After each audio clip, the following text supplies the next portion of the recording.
Okay, or not. Just to fucking ignore me. I'm trying to see if I can come out at this intersection. It's a weird-ass intersection. I'm at a stoplight. I'm trying to see if I can come out, and this guy's just fucking ignoring me, so I guess I'm just coming out. Thank you to D. I don't know if that's a real name or if it's just a cash app. Head south on Rutledge Avenue toward Calhoun Street. Head south on Rutledge Avenue toward Calhoun Street, then turn right. Head south on Rutledge Avenue toward Calhoun Street, then turn right onto Calhoun Street.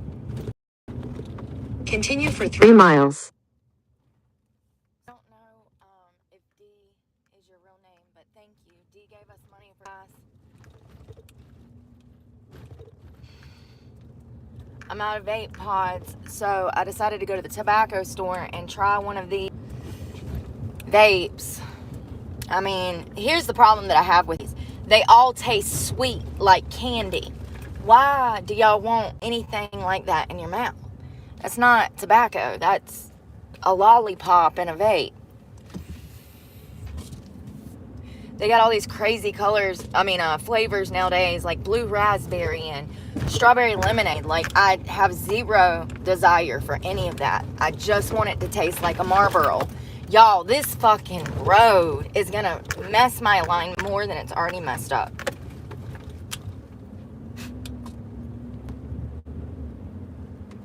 I wish that I were joking. Look how bad it is. You see all these divots? You can't go no faster than like 2-3 miles an hour. I'm going 18. Look at this. Jesus. We're also going to get gas while we're here because I'm back on E. I'm about 53 miles till empty. So the money that D sent me is going to go in my gas tank. I also got a vape. We'll try this. I mean, it's supposed to taste like tobacco. It's 5%. It's a little sweet, but it's okay. It's better than wasting $30 on vape pods. Look how pretty it is.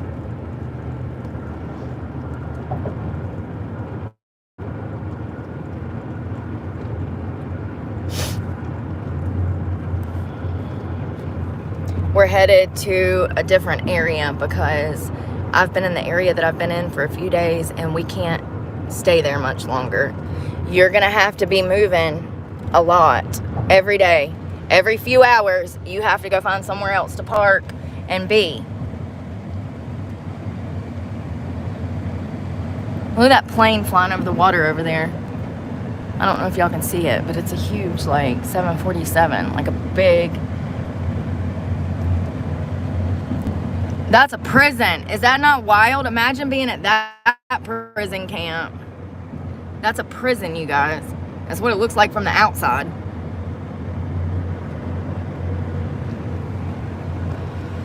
You know something I was thinking about? Somebody asked me how we can stop supporting businesses that don't support us. These shiesty businesses. I was just thinking, I just walked in a gas station. I needed to use the bathroom really bad. Like, my stomach is fucked up, okay? And I get in there, and this is a chain gas station. It's like a Circle K. And there's no bathroom. So I didn't buy any gas because they didn't have a bathroom. I'm not spending my money somewhere that's not going to accommodate me. The point of a gas station is to get gas and use the bathroom. That's what a gas station is. That's the only purpose of a gas station.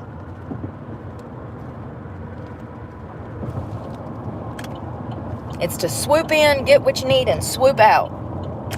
And half of these places don't even have bathrooms. Over half. In half a mile. Use any lane to turn left onto State Highway 171, Folly Road. Sometimes I have to go to up to 10, 20 businesses before I can find a bathroom. So we're headed to the gym so that I know for a fact I can use the bathroom. It's ridiculous. At the light, use any lane to turn left onto State Highway 171, Folly Road. Ooh, I'm so nauseous. Every time I drink water, I end up throwing up. So I haven't been drinking a lot of water today. I definitely probably should hydrate, especially since, you know, I'm sick. Damn it. I literally just had a bottle of water. Oh. So I love how, if you've seen the clip of everything that happened this afternoon, I love how I hate that my camera was acting up. So first of all, I was on live with you guys. I went to the clerk of court. I was pissed because this woman is either completely incompetent or completely inconsiderate. It's one or the other. There's no in between, no gray area. So I don't know. I don't care. But I wish that my phone would have gotten better service in there, because what I was having to do was come off of the live and then open my camera and then film and then go back to the live to see if you guys were there, because I was trying to get half of it on. I was trying to get it all on live. My phone kept going in and out. Like it would say reconnecting, but it was not connecting. So I pulled out my camera and filmed half of it. I wish that I would have got the very beginning when she come out and said, I heard you've got a lot to say, because her whole demeanor changed when I went off. Her tail tucked between her fucking bitch ass legs, and things changed as soon as I opened my mouth. Love that. Continue on State Highway 171 for 3/4 of a mile. She realized that I realized that she set me up and gave me the wrong fucking paperwork to start with. And when I called her out on it, she tries to deflect the situation, tries to say that's the paperwork I asked for. No, bitch, I asked for stripping papers. Okay, this is what you gave me. And I reiterated 6 times, are you sure this is what I need, Julie? Julie, don't set me up, Julie, because if I go to work with this and this is not what I need, I'm not going to be able to work, Julie. I told you that 6 times. And you still sent me into a fucking strip club with a piece of paperwork notarized for no fucking reason. My boss was like, what is this, Brooke? I said, that's what Julie said I needed. Julie at the clerk of court gave me that. She even notarized it for me, see?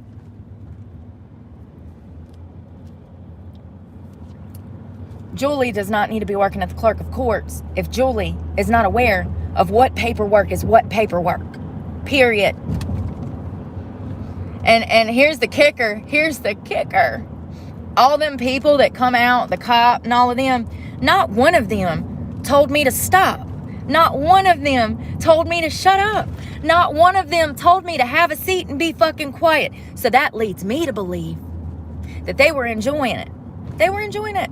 They were waiting for somebody to show up and cuss Julie out. Probably been waiting for it for years. In a 1/4 mile, turn left onto Rivers Point Road. And I was actually nice. So I was very nice. Very, very, very nice. I held myself together. I had a lot of patience. I said what I had to say. I got my refund and I got the fuck out of there. Turn left onto Rivers Point Road, then turn left.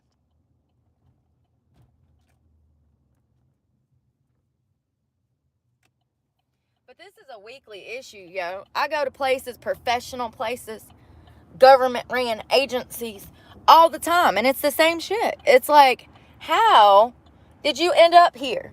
If you can end up here, I should be able to end up anywhere working. You know what I mean?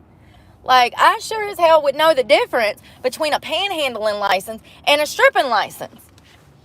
Hell, I know the difference now. That's why when she gave me the paper, remember? I was just like, this is weird. I hope this is right. I just feel like this is fucked up. Go figure. I was right. Yet again. It was. Once again, my intuition never fucking lies. Never. Not once. Has it ever led me astray? Not once. Every time I have a gut feeling, it comes true. Every single time. And here I am thinking that they're laughing, hee-heeing and ha-haing. So it was Julie and 2 of Julie's work friends that was behind the glass. And I had stepped away and then I stepped back because she needed my ID or something. Jesus fucking Christ, I'm never going to be able to go.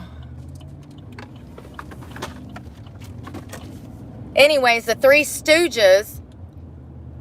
Turn left, then you will arrive at your destination. Stooges were back there. Ha ha hee hee hee ha ha ha hee. And I'm like, oh, well, they're in a great mood. I didn't think for a minute that they were laughing at the fact that I was a stripper and they were fucking my license up.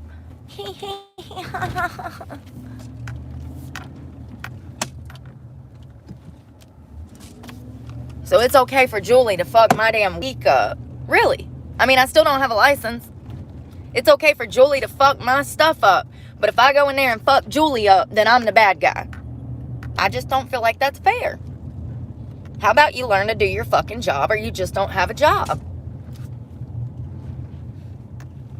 And you know that bitch has been working up in there for probably 20 fucking years.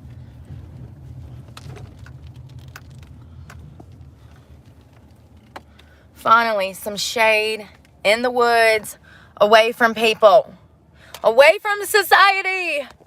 Thank you. I still need to get gas. I just need to breathe. I need to breathe.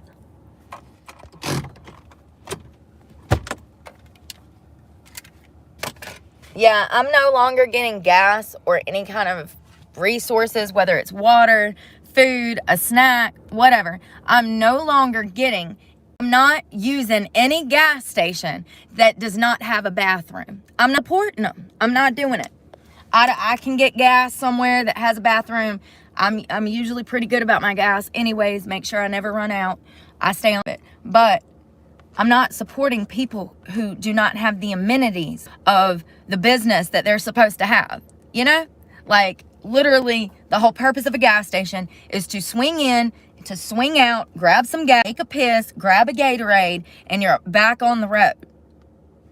These businesses have forgotten their place. They've forgotten their position. They've forgotten that they make money off of us, that we're the customer that's paying, that needs to pay. I'm not supporting anymore. So let's start by getting all this trash up. There's so much trash everywhere. I don't understand how it gets this bad this freaking quick. We just cleaned everything day before yesterday. We did laundry, we vacuumed, we did. And this is what it looks like. Let me show you before we get started, because it's absolutely disgusting. That's food from last night. Look at this. That's just a pile of dirty clothes. There's literal stuff everywhere. Literal shit everywhere. Not literal, but you know what I mean. And I can't work when my car looks like this. When my house looks like this, I can't work. I can't even damn focus on what I need to be doing because the damn place is a wreck. How am I supposed to prepare for anything when my house looks like this? I've got like 4 days of freaking trash stuffed everywhere. Not even a day and a half.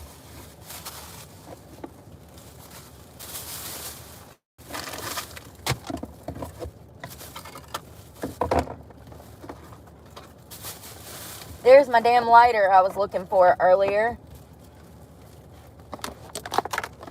God, I got trash in my damn glove compartment, whatever this is called. Whew, I feel like I'm gonna throw up.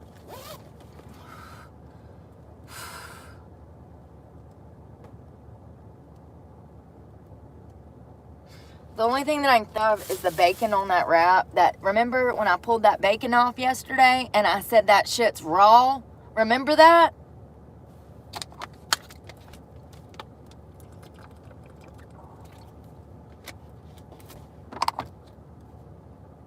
I wonder what the symptoms of eating undercooked raw bacon is. Pork, the one damn thing that you have to thoroughly cook. Well, chicken too, but you know what I mean. Like, what are the chances that I get fucking food poisoning from raw bacon? I forgot about that until right now. I forgot about that. So that explains it. No one's sick. Throwing up and shitting my brains out. Like, for real. This is the 3rd or 4th time this year I've been sick like this. When I say that I'm throwing up and going to the bathroom at the same time type of shit. Like, I'm sick, okay? And, like, I said it when I opened that burger yesterday. I said, look at this raw ass bacon. Remember? I picked half of it off of it. Well, the edges didn't look done at all. That has to be what messed me up like this. It's the only logical explanation, and I just remembered that. Second time this year, cookout has given me food poisoning. The first time was in Eden. And y'all, when I tell y'all I woke up, like, I don't even know what time. It was for early. It's like 2, 3 o'clock in the morning. And I'm about to, like, I go. And I sped over to the sheets. And I get in there. And I'm dying. I feel so bad that I can't even get back out to my truck and put my window covers up. I immediately just crawled back in the bed and laid back there until the sun come up. And then I woke up again and went running back in there and come back and got back in the bed till I think probably lunch. I literally was parked right in front of the doors where you walk in the sheets. I did not give a fuck. I was so sick. No window covers, ass probably hanging out. I did not care. That's how sick I was. I could not care. I physically could not care.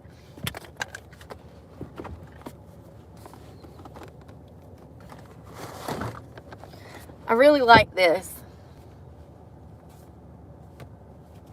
It's a puppy. Sometimes some people are so sweet. And other times they don't know how to do their damn job.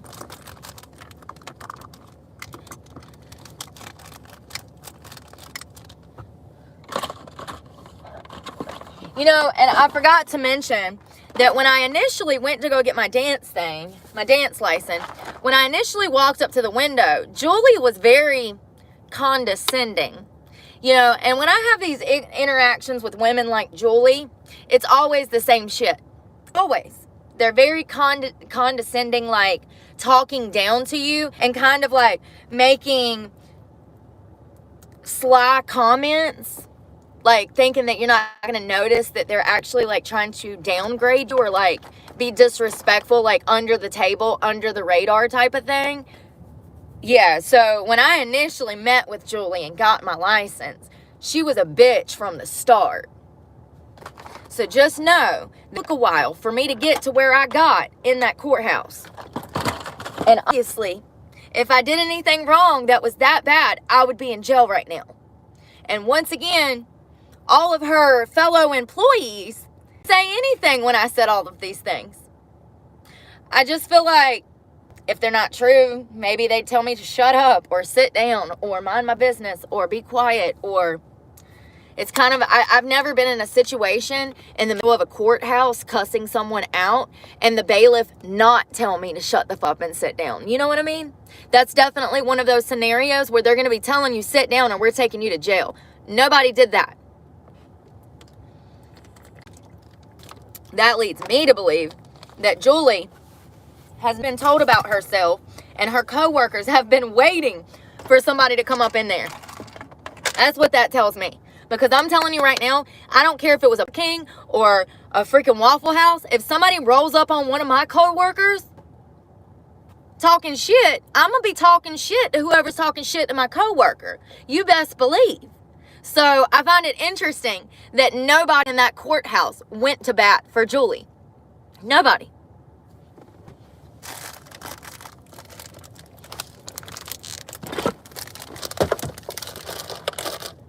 Nobody.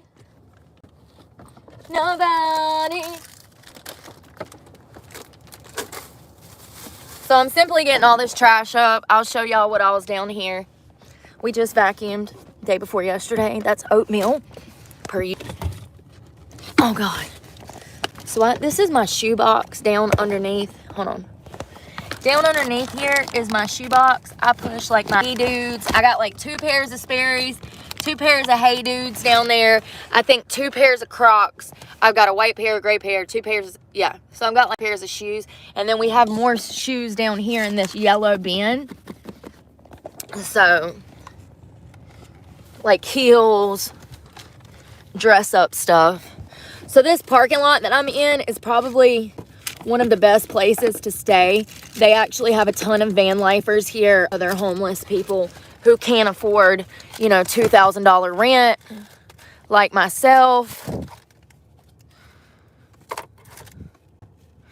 Oh, that's my hospital bracelet from when I asked for help last year for my anxiety and depression, and they put me on Xanax.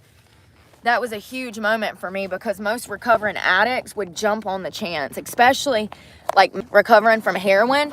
Most recovering heroin addicts would love the opportunity to have access to Xanax because it's very similar to heroin in the way that it makes you behave and feel. So it's a miracle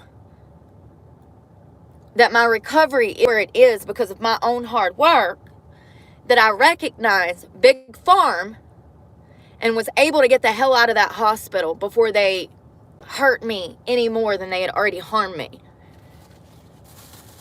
I had to literally threaten to sue them to get them to release me. They put me on Xanax for a week and I don't remember anything.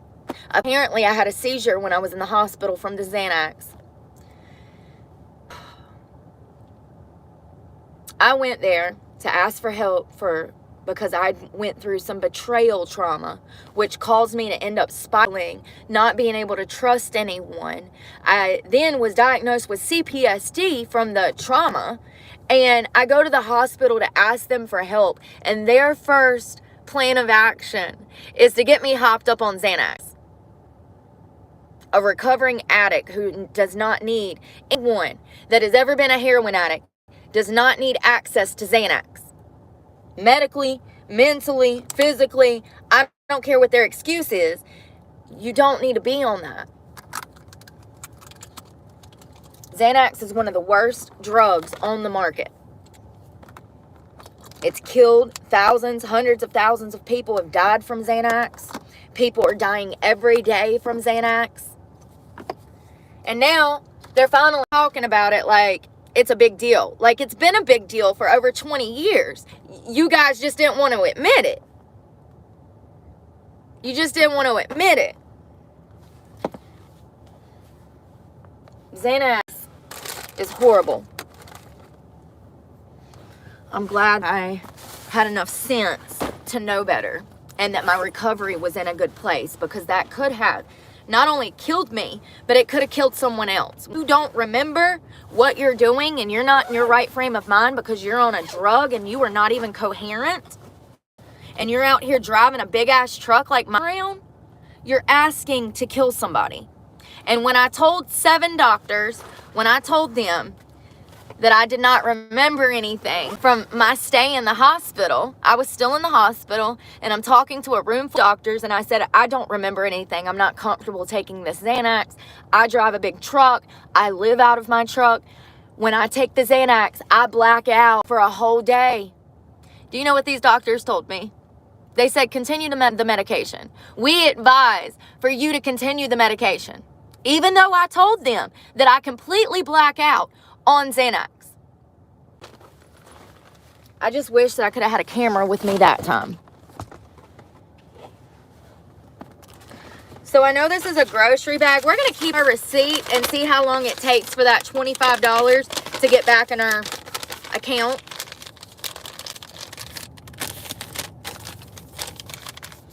You know, people don't understand how frustrating it is to be out here looking for work, be behind on bills, and then put your best foot forward to go find a fucking what job you can because nobody will hire you. And then you go in here and this lady fucks your stuff up.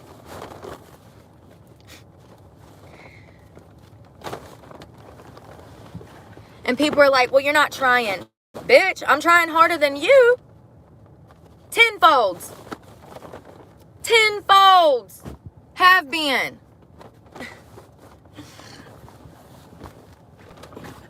Unbelievable. Unbelievable.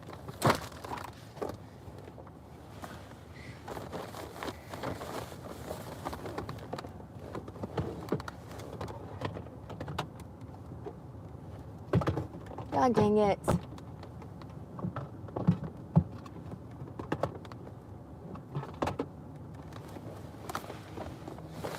Dirty clothes. Where do they go? Where do they come from? Why are there so many when we just did laundry 2 days ago? I know.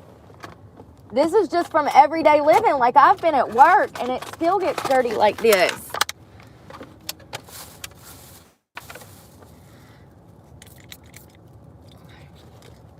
Underwear. I don't know if they're clean or dirty, but we're going to wash them again. Or wash them.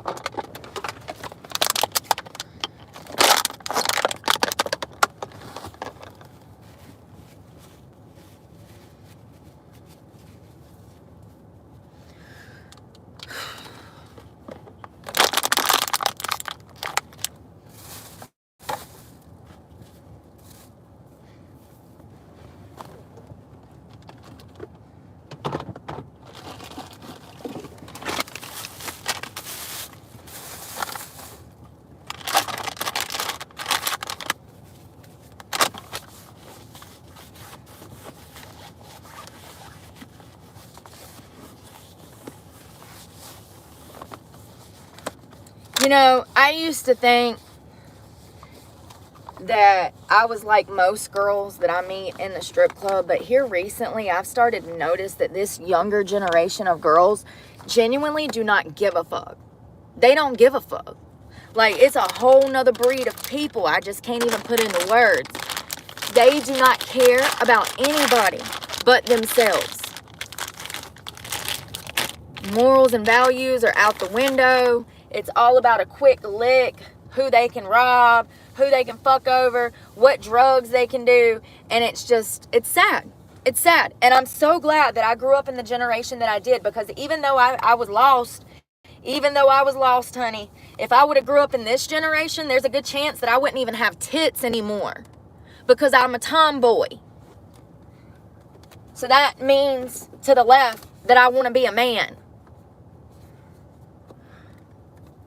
But my point is that I'm so grateful for my upbringing, regardless. Like, I'm not grateful for the abuse that I had to suffer through, but I'm grateful for my grandmother and my mother and my father teaching me to love myself, not harm others, and to live by the Lord's word. Outside of dancing, I live by the Lord's word. And I hate that I have to dance. I talk about it every single day. I talk about how much I hate it. I talk about how I don't want to be in there, how I'm still applying for jobs and nobody will hire me. I still have to eat.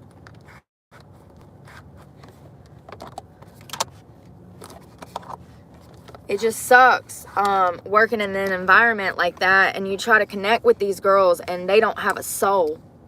They're soulless. Completely, to the point they're unsavable. I've never seen a generation of women so cold and self-centered, and it's scary. It scares me. There's a psychologist that is saying that not only are there more narcissists in the world than doctors and scientists originally thought, but it's getting worse. It's getting worse. And the only, honest explanation is that people are just not raising their children like they used to. The way that they are raising their children is causing them to have narcissistic traits and or fall into pure narcissism. People are narcissistic more than ever. They're self-centered. They lack empathy, understanding. Those are all narcissistic traits.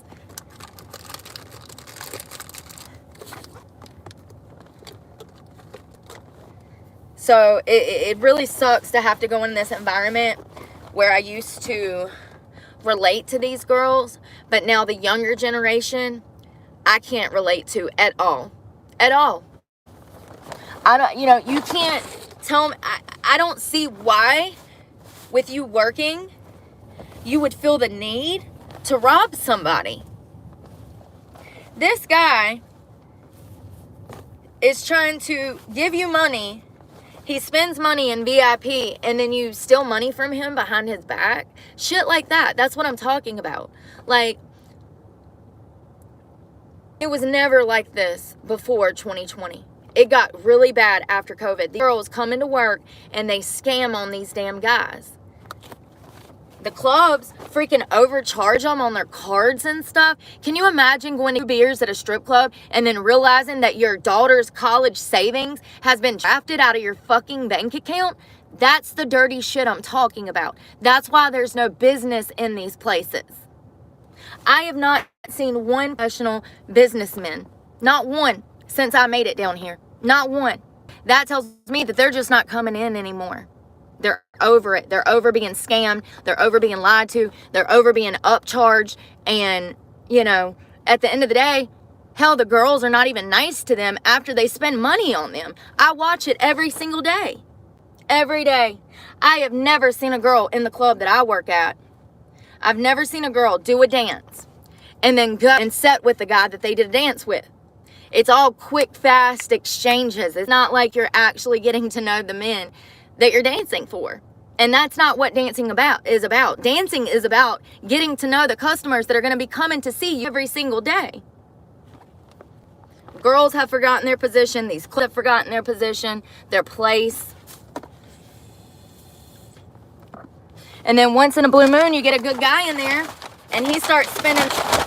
He goes to get, you know, a dance. Next thing you know, Jessica has took his wallet and took money out of his fucking wallet. Or Jessica grabbed his Rolex off of a table when he took it off. Like, this shit happens all the time in strip clubs. Go to any strip club and look at the bad reviews. They're all talking about girls scamming on customers. I have never, ever, I don't even upcharge on dances. Do you know how rare that is? So clubs set the prices for the girls to dance. So you go into a club, you pay to work there. Your house fee can range from $35 to $160 for the day to work. So you pay your little $100 to work. Then you get into work, you start talking to customers, you meet a guy that wants to do some dances, he takes you to VIP, and you pay for that dances, and the club takes part of the money off the top. The club takes a portion of that dance money, which is highly illegal, first of all, because we're on a 1099. Now, they're allowed to take a fee, but they are not allowed to take money off of dances. But, you know, this guy comes in there, he's spending money, and things are going great. And because he has money to spend, these girls try to get in his pocket and fuck him over from word go. It's so messed up, and I've never in my life even upcharged for a dance. So the dance prices are set by the club. Most single dances are going to range from $25 to $50 per dance per club. Now, if you're working at somewhere like Tootsie's in Miami, love working there. If you're working somewhere like that, they don't have single dances. You're going to have to buy time. The higher end clubs are way more expensive than a hole in the wall mom and pop's titty bar. But my point is those clubs are $35 for a dance. A lot of girls upcharge to make more money. And what that does is kills the business, because now the guys are confused. So they come in and they ask Jessica, how much is a dance? And Jessica says, $55. But then they come to me and they're like, how much is a dance, Brooke? And I'm like, $35. And then they go to Tiffany, and Tiffany, $45. So now this guy knows that somebody is lying. This guy knows that there is some kind of scam going on. And he doesn't want to come back because he doesn't know who's telling the truth. First of all, if these girls are doing this and you are a strip club manager, it's your fault. It's your fault that they're doing it. And I don't do shit like that. If the club says that the dances are $35, I'm charging $35 because I'm an honest fucking person who is not trying to get over on somebody. I recognize that it is a blessing that he is even in here spending money in itself. Especially this economy being the way that it is. And then the good customers that come in that get over, the smart ones, the business guys, the ones that own their own business, the ones that got it together, they never come back. They're over it. They're done with it. They feel taken advantage of. They robbed because they were. You know, just like when I did that $1,500 hot tub 2 months ago. I was working at a fancy club called the Cheetah Club of Raleigh. It is by RDU, an airport, and it's $1 million club that they just built. Beautiful 5-star luxury club with no business and nothing but prostitutes. And, you know, this time I didn't think that they were doing that. But, you know, through the grapevine, people have admitted it. So, and also, the signs were there. I think that since I was working there, I'd admit what was going on under my own nose, because I definitely didn't want to seem like I was involved in it. But I also didn't know at the same time, because I have not walked in on anyone doing anything sexual. But at the same time, you have to ask yourself why a guy would buy hot tub after hot tub after hot tub unless he was getting paid. I'm here to tell you that these guys buy one hot tub and they never come back because they're looking for sex. If they don't get it, then they just don't come back. And there's only one reason that a guy would continue to do that and buy a hot tub and buy a hot tub. And it's if he's getting his rocks off, you know? So the signs are there, but, and I know for a fact that the Mirage of Greensboro, that they were prostituting out there, because when I went to work at Cheetah, they told me, the managers, they told me, they said, yeah, we're not going to be that fast here. We're going to try to make some changes here and not allow what happened at Mirage to happen here. That came out of the horse's mouth.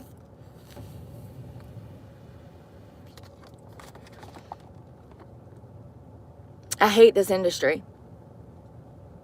I hate this industry.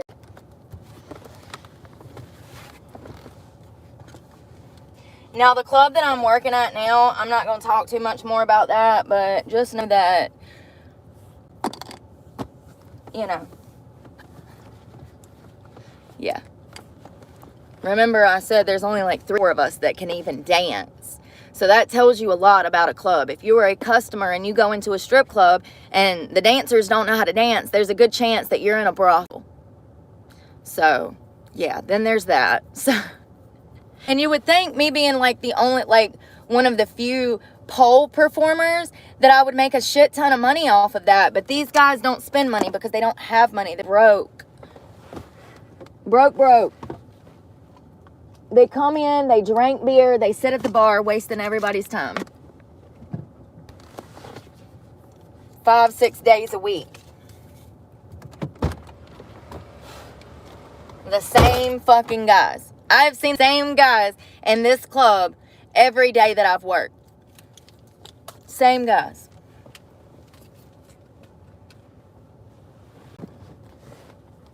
So yeah, they got business, but the business doesn't spend money. So what do? I mean, do you keep going back and trying and wasting what money you have from your followers, you know, donating money? Like, this is the exact same thing that I did when I was looking for work. When I was riding back and forth from state to state last year doing job interviews and wasting what savings I had looking for more work.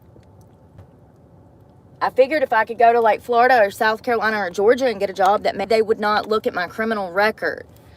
That didn't work out. They do nationwide background checks now.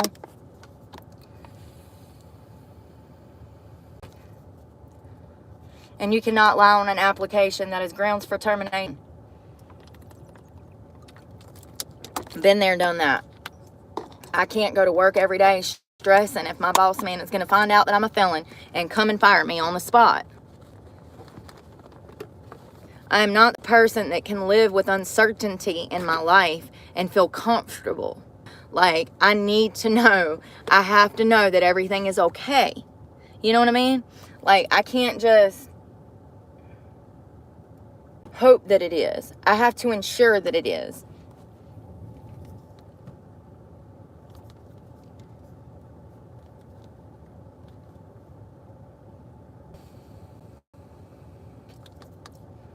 You know what's crazy?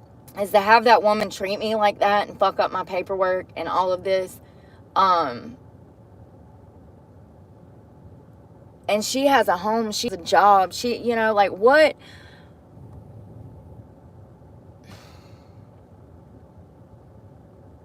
I could never do somebody like that. Ever. I would feel like such a piece of shit if you came in to get something done and I fucked it up. I'd feel like a piece of shit. 'Cause the responsibility lies on me.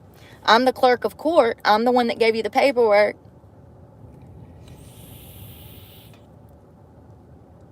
Why does it got to be so sweet? Can y'all please just make one that's not sweet? It tastes like burnt caramel. Like straight caramel. So this was cheaper than my vape pods. I don't know how long this will last. I'm wondering if it's going to give me a headache because a lot of these flavored pods do. I have that much and I'm out. This one is the one that's out. I had 2 running around. It's completely empty.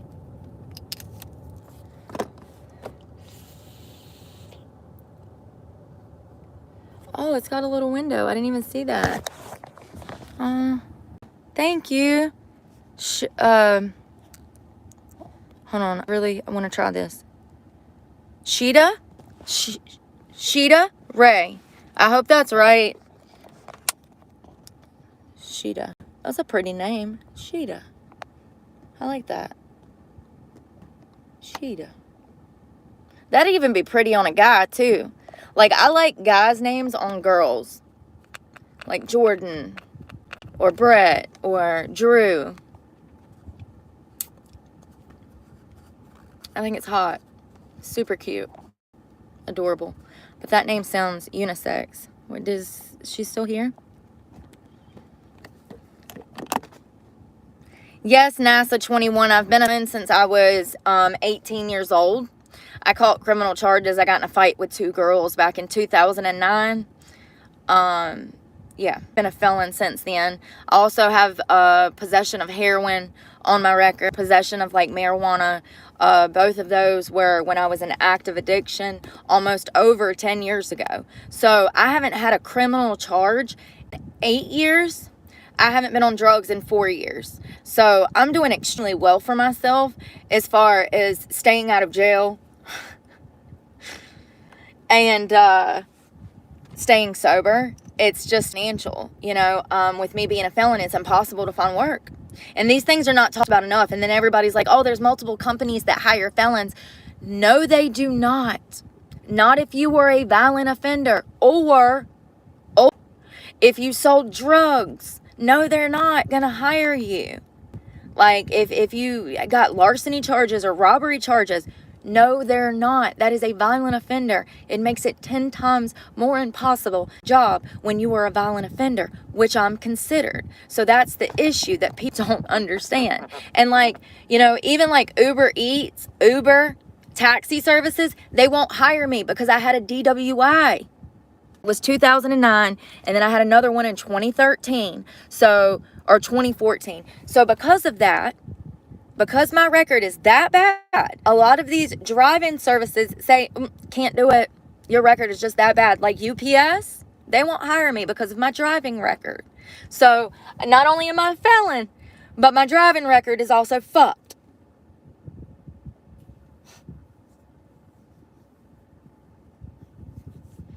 It's not just the 2 counts of assault. I've got a rap sheet as long as my body. So I've been through some things, and I know that people look at me and they think I'm all innocent and shit from the outside, but I've been through some things. I've lived through some things, and this is why I talk about these things, because I know what I know, because I've lived through it.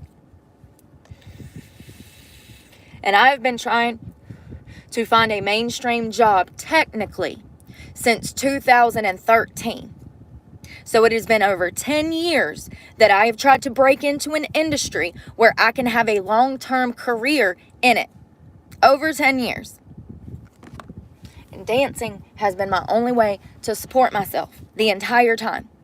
Because society says that I'm a violent offender.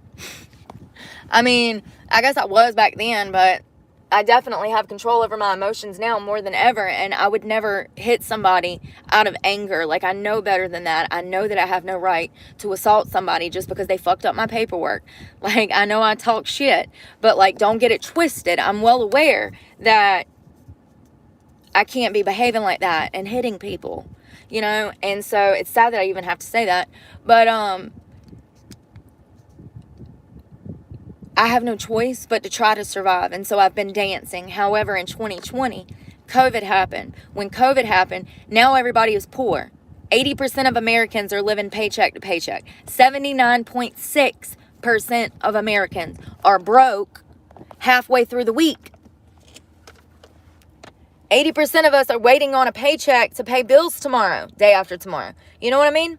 Like, and when that happens and these guys come into the bar, they're just there to drink because they don't have any extra money to spend on dancing. They don't even have money to pay their rent.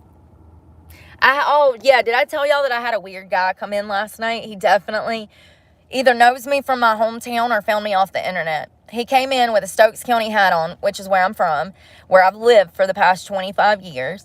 And he's like telling me that he sells gummies. And like, I'm like, well, what do you do for work? He's like, oh, I'm a gummy distributor.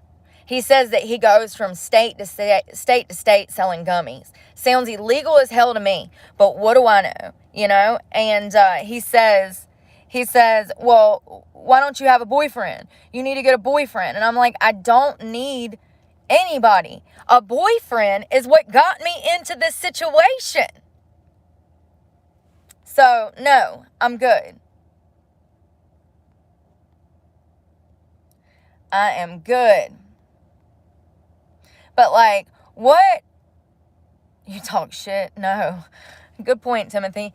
What, you know, at what point does a guy say, I'm going to the titty bar to find me a wife? But I'm crazy? Looking for love in all the wrong places. Seriously. My lips are so chapped. Look like a horse doing that. I hate that. It's from the tanning bed. And I'm also dehydrated from being sick. Throwing up is not good for you. It dehydrates you quickly. Also, diarrhea dehydrates you quickly. Super quickly. But yeah, at what point does a man say, I think I'm going to go in a titty bar and find me a wife? It's the audacity for me. It's the audacity.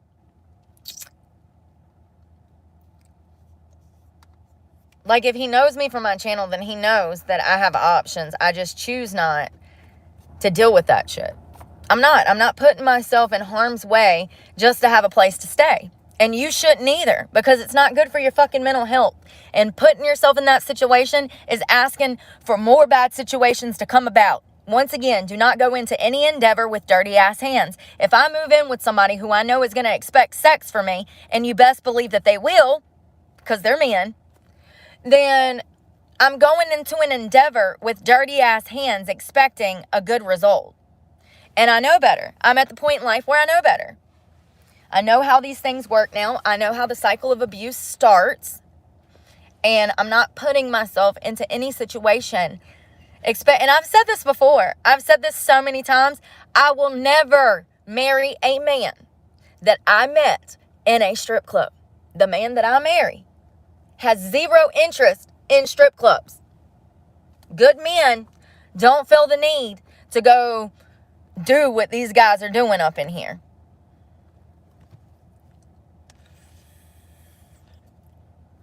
Coming in, talking shit, trying to hurt people's feelings because you're fat as fuck and ugly as fuck and old as fuck and you're mad that I would never go home with you. So you try to demean me and talk down to me. How many times did that happen in the past 4 days I worked there? I think every single day. I'd have to go back and look at all my lives, but I think every single day. We had the one guy that grabbed my hand and said that I was old, which is hilarious because he was like 30 years older than me. And I just have to say that he was only like 4'5". I literally was towering over him. Little man syndrome is a whole thing. Men that are little, that are tiny, like women, they have issues. They take things personal, the ones that I've met. The ones that I meet in the strip club. I call it tiny man syndrome. They try to degrade you and talk down to you in a condescending way. Maybe even insulting you because they're not happy with themselves. And I see this tremendously in little men. So, you know, it's not hard to figure out why a person would come into a strip club and talk shit about dancers and the girls that are in the establishment. Why are you here if they're so ugly? Why are you here if they're such whores? Why are you here if they're no good pieces of shit? Why are you here? Why not go to a regular bar and stop freeloading? Like, I understand why these people are the way that they are. Once again, they know that I'll never go home with them. They know that they have no shot at dating me. And it's not like I'm a prize. I'm not saying that. But what I am saying is I know my fucking worth and I have self-respect. And I'm not going to let anyone trap me into another relationship where I'm getting abused on a daily basis. Period. And you shouldn't either. Oh, name's just Ray. I'm a dude. Oh, shit. I'm sorry. I'm sorry, Raid. I'm so sorry, Ray. I see the man picture now. The name is just really cool, though. Thank you. Oh, wait a second. These currencies be fucking me up, y'all. And people be trying to fucking be funny. So funny. You know what I mean? Like, this is what I'm talking about. These are the exact people I'm talking about. This is the type of dude that would come in a strip club and fucking throw change on the fucking stage. Literally, look. Literal change on the stage. Like, come on, man. Listen, there comes a point in life where you realize that people are being a smartass or you're just too stupid to pick up on it. This guy was being a smartass. Saying, stay positive, and literally sending me pennies to be funny. There comes a point where you have to pick up on people's intentions. I have people, men, that send me $1 on Cash App all the time trying to be funny. You know what I do? I refund the money and I block them immediately.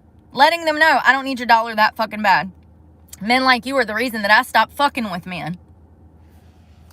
Hell, I even had a girlfriend for 3 years because I just couldn't deal with it anymore. Every guy I have ever met abused me. Every single one. Every single one. Usually financial. But, you know, definitely sexual, emotional, mental, financially. And some even would put their hands on me. And back then, I was not good at defending myself or speaking up. One of the things that I'm really proud of myself for doing is talking about these things finally, because for 20 years I wasn't allowed to tell anybody anything. If I did, then my life would be destroyed and I would be sued in court and evicted out of my own property like I was, you know? So, yeah. It's really nice to be able to talk about these things because I don't see anybody on YouTube talking about real shit anymore. Some of my favorite creators like Benny, Elon, freaking Rogan, they talk about real shit, of course, but I'm talking about private content creation. It seems as if we are so easily amused as a nation by stupid shit. Straight stupid shit. Stupid. I don't know what the appeal behind watching someone else play video games is, but apparently that is a multi-million-dollar industry. And it's just like, but are we progressing or are we taking some steps back here? Because I just feel like we're taking some steps back. Why would you have a desire to watch someone else play video games? Crazy. But that's where we're at as a country. But not only that, it seems like anything that is evil and based in evil is so popular. Anything that's good and wholesome is just completely overlooked.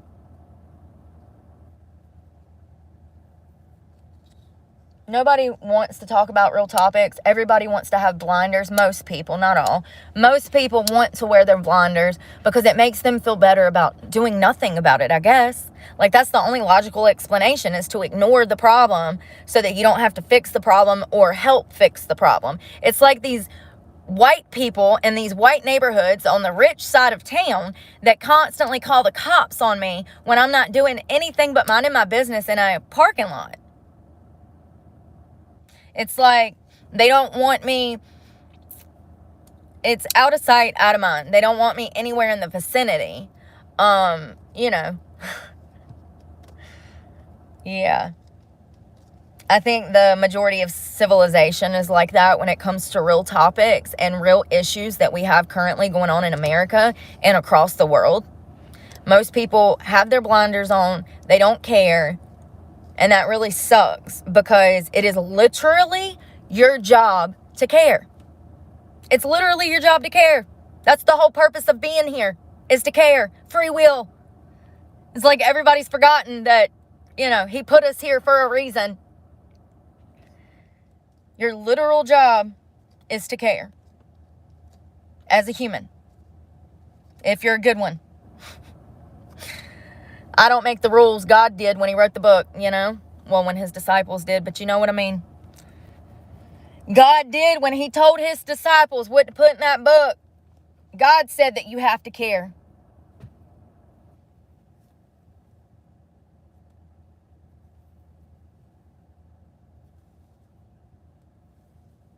Speaking of that,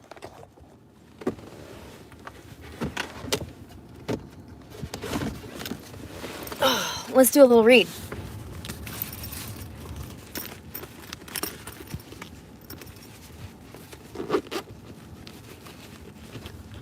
Well, if I can get the darn thing open, I think it got... Oh, my grandmother's dolly is wrapped up in the zipper. Oh, my God. The dolly got ripped up in there. Ain't that what that's called? A dolly? A dolly, a dolly. This was my grandma's Bible. Some stuff she has highlighted for me. Everything that I found that was highlighted, it's like she knew that I was going to have this Bible. It's crazy. Every single thing that she has highlighted applies to my life currently. She's been dead for years. 2 years, 3, 4 years. My grandmother passed away right during COVID. It wasn't from COVID. It was from health complications from being fat. This is why I talk about these things, because all of my family, most of my family has died from obesity.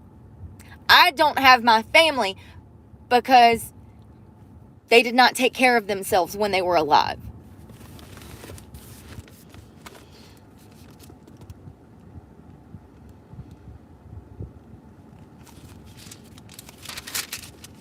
Let's see if we can find some Proverbs.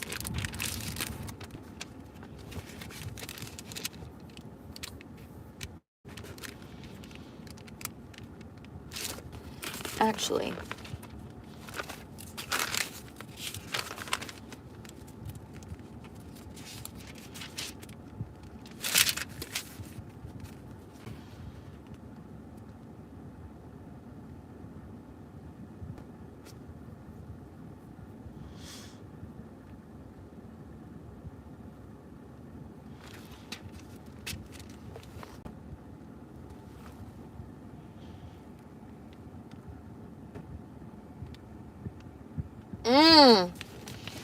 who is a wise man and endued with knowledge among you? Let him show out of good conversation his works with meeks of wisdom. But if he have bitter envying and strife in your hearts, glory not and lie not against the truth. This wisdom descendeth not from above, but is earthly, sensually, devilish. For where envy, strife is, there is confusion and every evil work. But the wisdom that is from above is first pure, then peaceable, peaceable, gently, and easy to be entreated, full of mercy and good fruits, without hypocrisy. And the fruit of the righteousness is sown in peace of them that makes peace. She had that highlighted. Isn't that crazy? Because I talk about jealousy and envy all the time. How it steals the good parts of you. How you can't be happy because you're not happy with you, because you're jealous of what you wish you had or who you wish you were. Like, that's crazy. She had that highlighted. Ye lust and have not, ye kill, and desire to have and cannot obtain. So this is saying, you lust and you have not, kill and desire to have and cannot obtain. So it says, desire to have and cannot obtain. Ye fight and war, yet ye have not, because ye ask not. Does that mean you? You lust. Why couldn't they just put you? I need one of those, like, kid study Bibles. Like the toddler study Bibles. Grandma had creamer in here. I'm not getting rid of it. It's going back in the Bible. But I need like a children's study Bible. So you lust and have not. You kill and desire to have and cannot obtain. You fight and war, yet you have not, because you ask not. You ask and receive not, because you ask amiss, that you may consume it upon your lust. Your adulterers and adulteresses, I'm not saying that, know you not that the friendship of the world is imminent with God. Whosoever therefore will be a friend of the world is the enemy of God. What? Hold on, slow down, back up. We might have to go. Whoever therefore will be a friend of the world is the enemy of God. So he's talking about all of this evil stuff. Lust, killing, desire, but you can't obtain, fighting, war. It's saying that you asked, but you don't receive, because the way that you asked was not holy. It says, adulterers and adulteresses, know ye not that the friendship of the world is imminent with God? So it's saying people who are out here doing this hookup culture and cheating on spouses and cheating, and yeah, you're not a friend of God. It says it clearly. That's crazy. I've never read this. It's also a highlighted passage, so I found that interesting that my grandmother was reading this. Yeah, I wish that she would have marked the dates of when she was, like, did this, you know, but it's okay. At least I have her handwriting.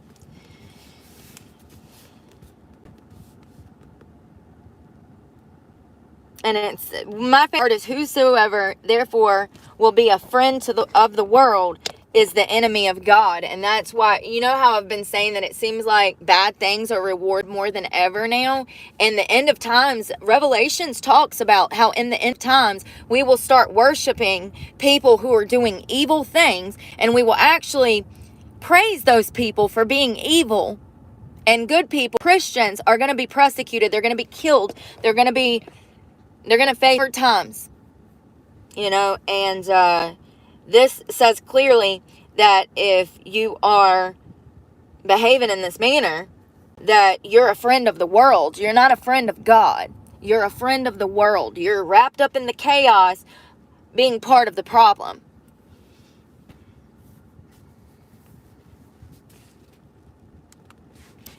Do you think that the scripture is in vain?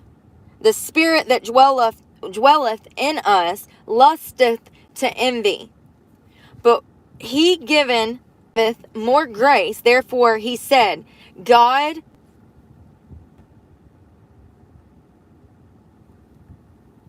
resisteth. Y'all, these words read the proud, but giveth grace unto the humble. So God resisteth. It's like God resists the proud. God doesn't like the proud, but he giveth grace unto the humble. So it's saying that God rewards humble behavior, but people who are proud, he does not. Submit yourselves therefore to God, resist the devil, and he will flee from you. Draw nigh to God, and he will draw nigh to you. Cleanse your hands, ye sinners, and purify your hearts, ye double-minded.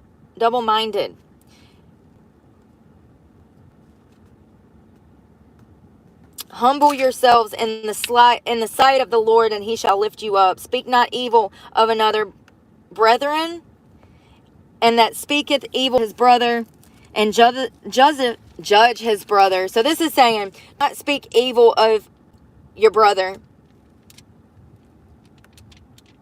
Someone that speaks evil of their brother and judge their brother, speak evil of the law and judgeth the law. But if thou judge the law, thou art not a doer of the law, but a judge.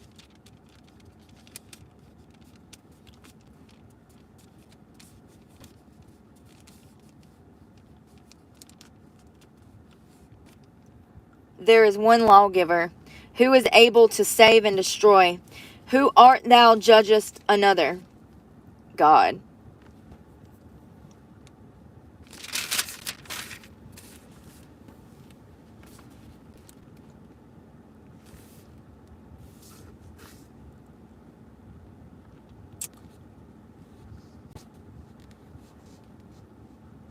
I think this is the first time in a long time I'm able to damn read through, or, excuse me.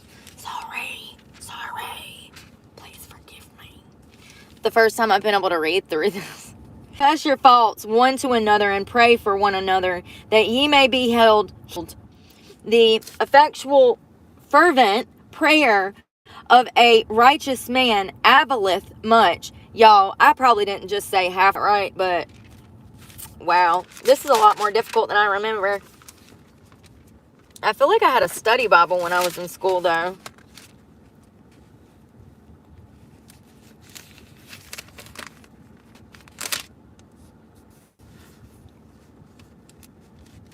Hurt not the earth, neither sea nor trees, till we have sealed the servants of our God in their foreheads.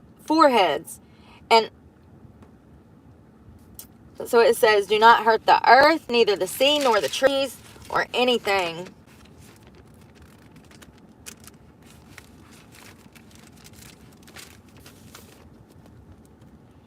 I was trying to look for Revelations. I thought it was all the way at the back. It is.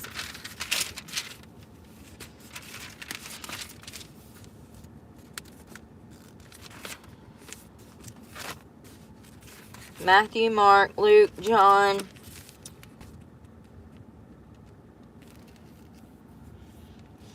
Blessed are they that do his commandments, that they are made to have right to the tree of life and may enter in through the gates into the city.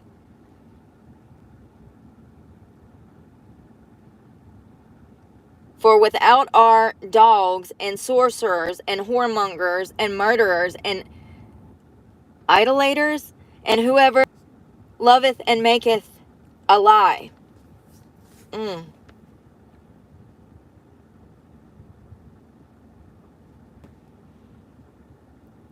Oh, it says for without. Saying all of the people that were bad are going to be left behind. Y'all, I don't feel like doing anything so bad.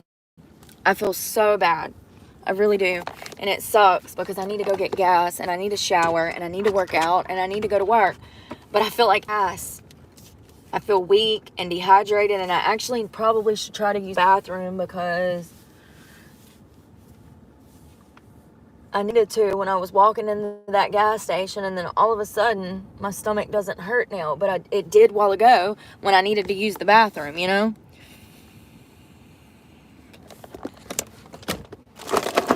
Unless something happens today as far as like having to deal with the cops or something, we might get together tonight and talk about some local news. Not local news, but some of the stuff that's currently going on with the election and some other stuff.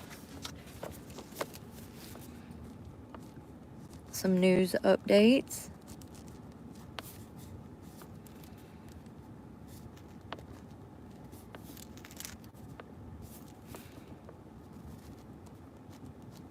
So I just put my name in it. Now we got a notebook to keep up with notes. And we can open it up with our puppy ears. Let me grab my notebook. Hold on. He's so cute. His little eyes. Kind of smells like a dog, to be honest. It must have been made out of something cheap, baby. Cheap. All right, we need to find cheap gas. I don't know where that is, but hold on. 2 minutes away. We'll try that.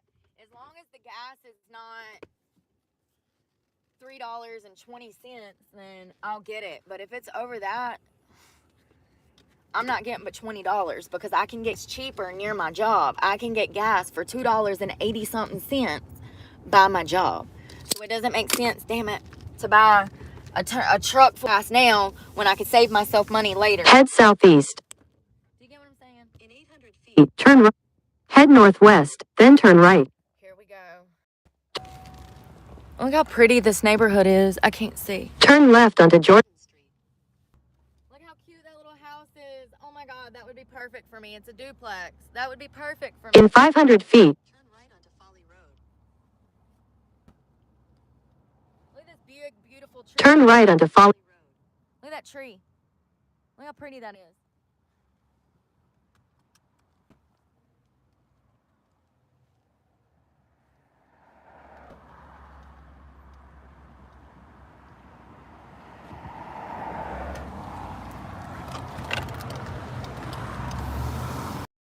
In a quarter mile. Turn right onto Patterson Avenue. So it looks like it's 309 or 304. 304. Turn right onto Patterson. Avenue, then turn right.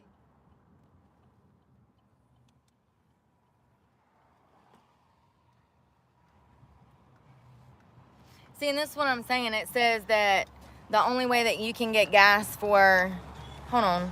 The only way that you can get gas for 309 is if you're a member. It says 315. Your destination is on the left. I'm so sorry, bro. Hey, Christina. Glad to see you. Hope you're doing well out there. Thank you for becoming a member. It's a little crazy over here, but a little crazy. We'd be a little wild over here. I do. I'm speaking for myself. I'm a little off my rocker, but you know, circumstances, I think that that's a little understandable. Given the circumstances. I think anyone that's ever truly been through struggle understands why I'm so high strung. I really do. I think that anyone who's ever been through it understands me completely. It's the people that are children that shouldn't even be on YouTube that's on my comments and causing problems. See, this is how they get you. They say it's 304, and then you get in here, and it's damn $4. Look at that. Let's go see what it takes to become a member so that we can get gas for 304. Unbelievable. Ooh, my stomach hurts, y'all. Bad. Let's see if they got a restroom.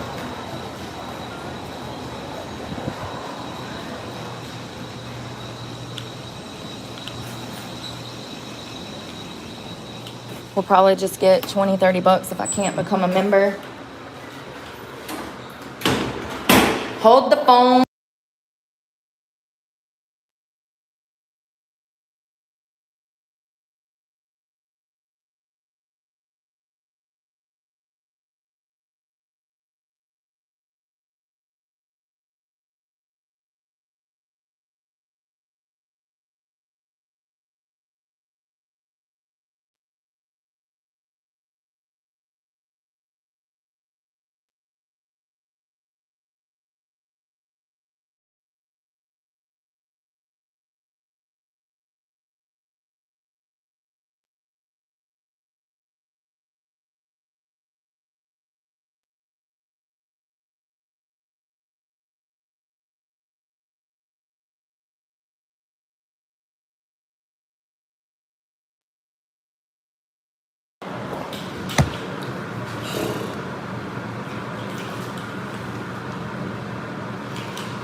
This is a weird thing.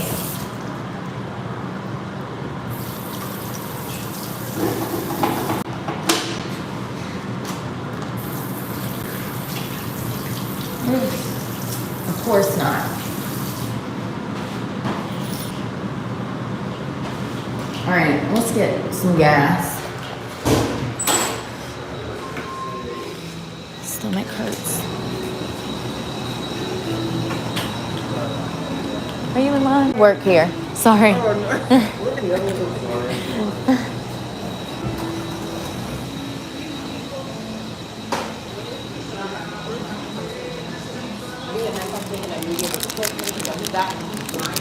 Sometimes I like junk too. Sorry. Hey, how to become a member to get gas for cheaper? Oh, thank you. Oh, okay. Thank you. 24 hours after you register, you'll be able to use it. Oh, all right. Let me just do 20 on pump. 7, sorry. And these. Thank you.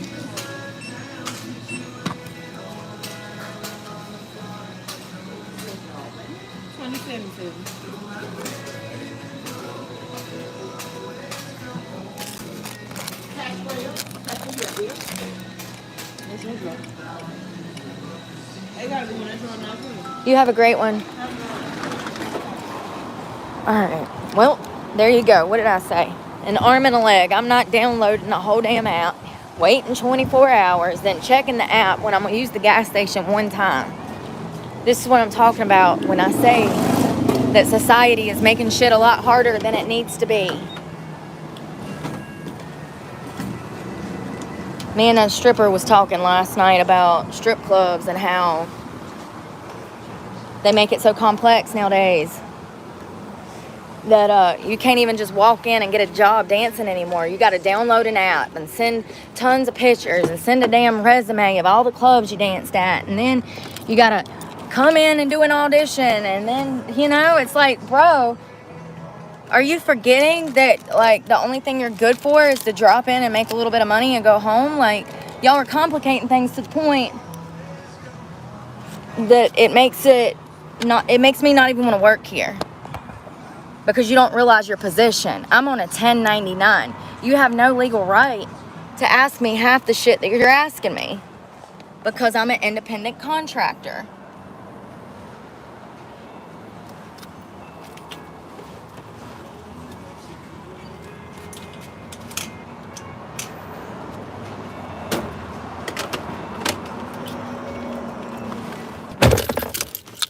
Now, if that would have been one of them things where you get a little card and you put it on your key ring or whatever, I would have done that.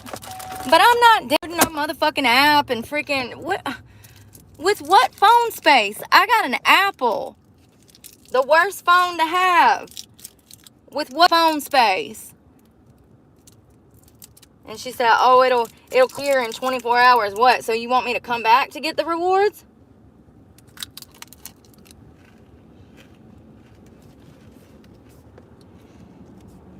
At least they had a bathroom. Hold on one second. I need to go find me something to eat and try to eat, but I'm scared. If I'm just being honest, I'm scared.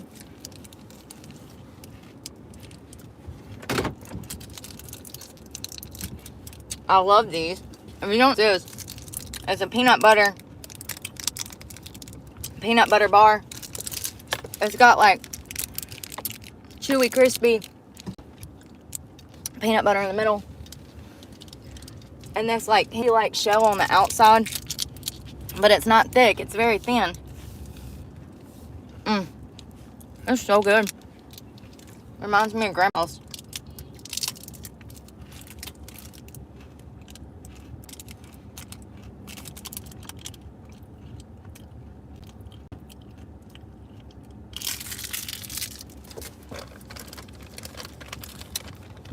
Maybe I should take a nap and then go to work. I don't freaking know. I don't know what I'm doing anymore in life. Hell, I wonder how long he'll let me work without a damn permit. Apparently, I ain't the only one, though, because I talked to another girl, the same girl I was just talking about, who was telling me how difficult it is to find jobs nowadays. She was really nice. She was really pretty. I do, however, wish that women saw themselves the way I see them. Like when I'm in the club, these girls are, and they don't give themselves enough credit. And I wish that they could see themselves from an outside perspective for just once. A lot of these women are talking about to do plastic surgery and stuff like that, and I don't think it's necessary. I don't think it's necessary. And statistically speaking, once you start doing that, you're going to go down, you could go down a very dangerous road. A lot of these women get hooked on this stuff, cosmetic surgery, and then 20 years later, they look crazy, look like the damn cat lady, you know? I don't know. I think the plastic surgery is okay if you're doing it in moderation and you're doing it for you.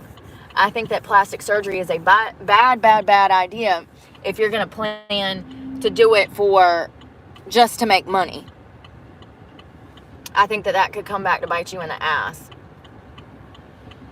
And also, you're kind of objectifying yourself by doing that. When you get this BBL and you get them big ass duck lips and you're walking around looking like Marge Simpson, you're objectifying yourself. You're exploiting yourself. I don't know. I see both sides. I can understand how maybe your nose being too big could bother you and you want a rhinoplasty. But at the same time, the girls that I'm talking about, they're taking it too far. And I'm never going to get out of here. I'm never going to get out of here. I guess I'll just go the fucking turn lane and sit here until somebody kindly fucking lets me over. How long have I been sitting there? I've got a line of cars behind me. Somebody left the fucking gate open.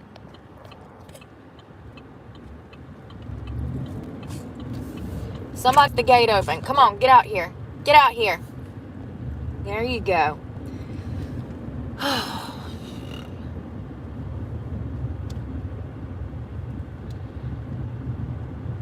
I definitely need to go somewhere. Thank God I buy baby wipes, but I did not take baby wipes in there.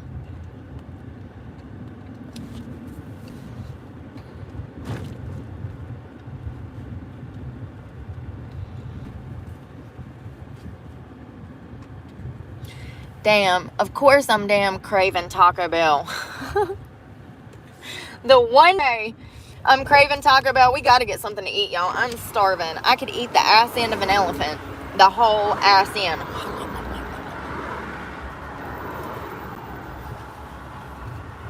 Yo, y'all remember how I was telling you about the Brett and Rose situation the other day? Let me tell y'all. Apparently, things are it's just getting worse and worse and worse. So, I love this couple. They're an interracial couple that has millions of followers on YouTube. Rose was a single mother. Apparently, she was a dancer. That just came out. Apparently, her and Brett met when he was a floor guy for a strip club. There's so much more that's happened, that's came out. It's absolutely crazy. It's just crazy. It's so crazy. So, she went on live. We all remember that. We talked about that, where she went on live and she was bashing Brett, talking about how he used to sleep on a dirty mattress and some in the hood. Quote, her words, not mine. But she was essentially bashing him in front of his children, in front of the internet. I mean, it's just heartbreaking. But also, there's been a few YouTubers that have came after Rose, talking about how she lies, how she does, pretty much that she lied about her past, that she lied about everything. I don't believe that's true. I think that Rose is a trauma, and I think that Rose has a hard time keeping up with her timeline and her story because of that. One of the side effects of long-term trauma is memory failure. You're going to have problems with your memory. And I talk about things all the time, and I get my dates mixed up. So, if you want to say that I'm lying because I can't remember a certain fucking month, year, and time, then that's fine. But that makes you stupid. So, But I do think that Rose has put on for the camera to get followers. Absolutely. I mean, that's what we do. What you have to do. I mean, I don't have to do that because I get my crazy naturally. But, you know, I'm trying to get to the Starbucks over here to see if I can get me a breakfast, Sammy, because I'm starving. I've been craving their sandwich for like 3 weeks. We're just setting at a green light. Yes, we are. We're just setting at a green light. Don't worry, girl. It's just green. Thank you. Oh. But yeah, so there's been these YouTubers that have made whole hour-long videos on Rose and her situation and tried to say that she tried to keep her kids from her 2 baby daddies or whatever. Bullshit. Bullshit. Bullshit. A good father would come and hunt his kids down. I hate when these people are like, oh, like, it's one thing if you know for a fact that you're never going to be able to see your kid because he's keeping that kid from you. But it's a whole different thing if you have working legs and this woman has not told you that you can't see your kid and you choose not to see your kid. And it seems like it was more like that. So it seems like these guys were not trying to have a relationship with their own sons. And Rose was out here stripping to support her and those kids. And she met Brett. And regardless, you would think that people would be happy for these people. But no, the internet wants to destroy Rose because she's everything that other people are not. And that's the truth. That's how I feel about it. I feel like people are jealous of the fact that she got popular as quick as she did. I feel like people are jealous of the fact that she has her own business now. She has multiple Airbnbs, homes throughout the United States, okay? She's a multimillionaire now. She's making it. And, here we go with this shit. The lies. The lies. I can't stand it.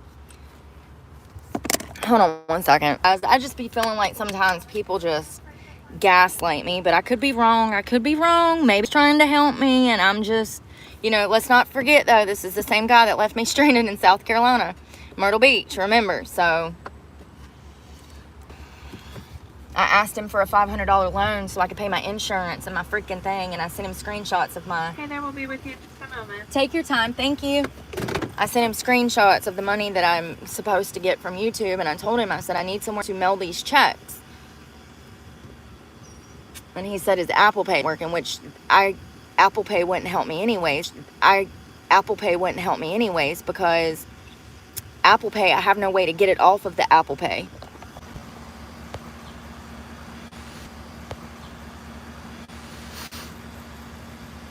I'm doing the double thingy-madoodle.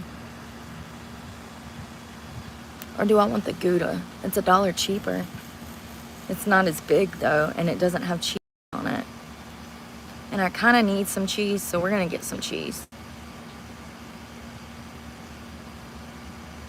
Get a bacon burger. I'm not at a bacon burger spot. I'm at Starbucks.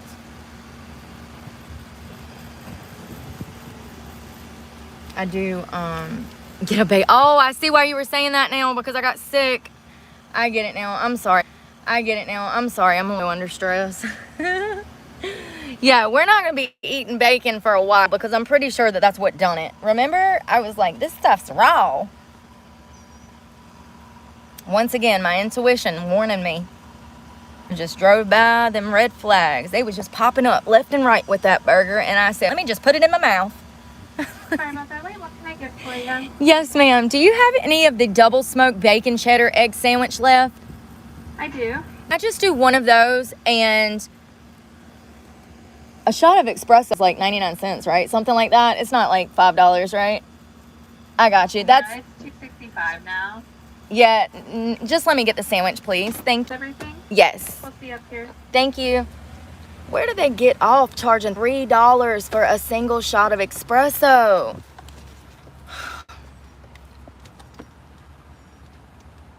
I didn't get it. I'll drink aminos. Like, but where do they get off? Because, I mean, has coffee beans went up significantly? At least the sandwich is fairly cheap. $6. That's cheaper than Burger King or McDonald's. Yeah. Think about that when Starbucks is becoming cheaper than Burger King or McDonald's or Subway. That my sub would have cost more than that. A 6-inch nowadays is $7 or $8. Hell, sometimes it's $9, depending on where I'm at. Hell, me and my ex went to go eat when I was in Virginia a couple of weeks ago, 4th of July. And we went into Subway and got lunch. He got a flatbread Philly cheesesteak. I got a 6-inch. Or no. I got a foot-long veggie sub. He got a flatbread. I hate this drive-thru, you guys. My seat won't go up no more. This is as far up as I can go. He got a flatbread sandwich. I got a 12-inch. And it was $30. $30. $30 for a 12-inch veggie delight. Nothing but veggies. And a 6-inch flatbread Philly cheesesteak. $30. And I remember when we were checking out, I was looking at the receipt and I was looking at the money and like, this is not right. I said, how is this $30? It's 2 sandwiches, one of which is vegetables. And he said, this place is always like this. Then why do you keep coming back? Stop giving them money. Run them out of freaking business. They're greedy. They're greedy as hell. All of them. And I hate Starbucks, but here we are.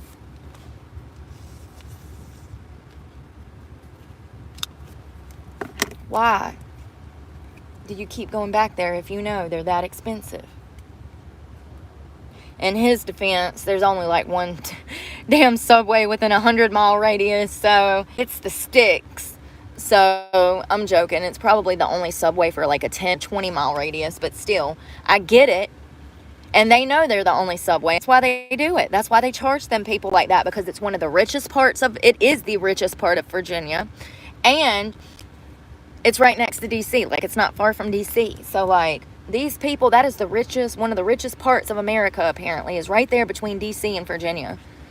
So, them people up there have it. They don't think twice when they go through a drive-thru and they're charged $9 for 3 shots of espresso. They don't think twice. 3 shots of espresso should be no more than $3.30. $107 plus tax, you know, or $1 plus tax, $107. Like, it just don't make no sense. Hell, I need like 3 or 4 shots of espresso to even get the energy that I need. So, I'd be wasting my time.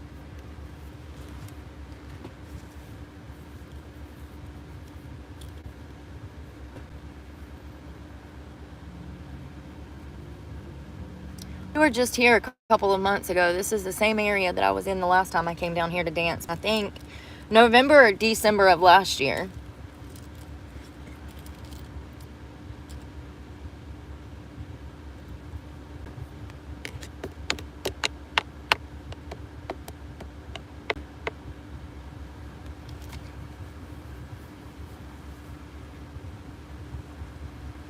I just feel like when you put on a gas sign that gas is going to be $3.04, and then you get in there and they're like, oh yeah, but you got to be a member and you got to do this and you got to do that. I just feel like that's a scam. That's a scam. You're being scammy. That's grimy. That's false advertisement to start with, because you said that I could get gas at this price, but then I get here and there's a tie to it. There's small print with a star. That's scammy. They know once you're in the parking lot, you're just going to buy gas. You're not going to, like, leave, especially if you need it.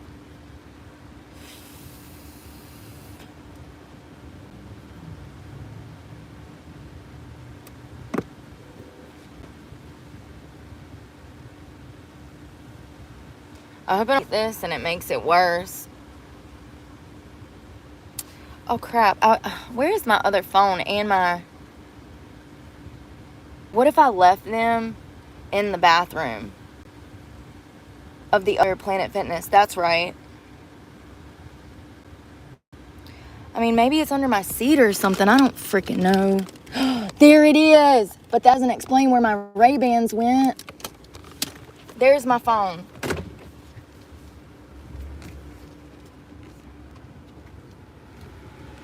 Hello. 638. Do y'all have sriracha? Question. Yes. Thank you. A sriracha? Yes, I do have some. Thank you. I know y'all are busy.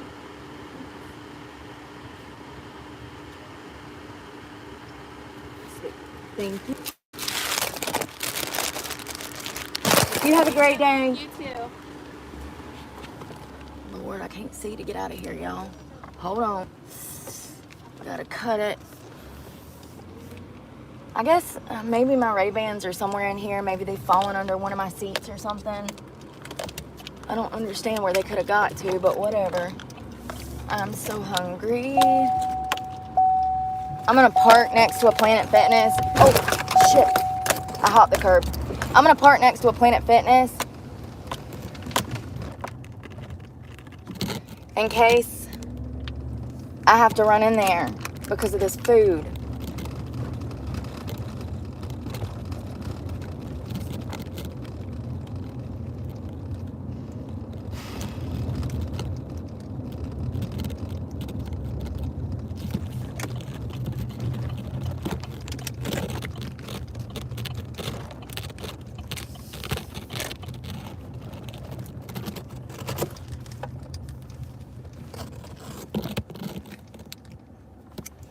All right.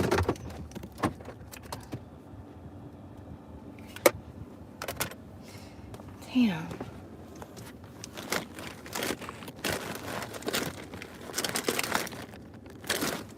Well, if I lost them, I got my money's worth out of them. I've had them for 3 years. I paid $300 and something for them, so I got my money's out of them. I bought those when I was fucking rich. In the Keys by myself, living my best life before the economy took a nosedive.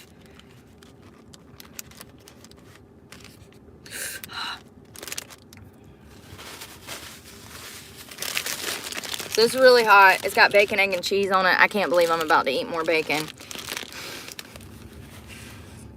It is what it is.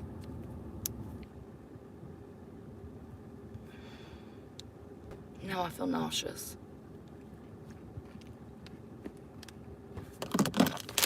Oh, shoot. You know,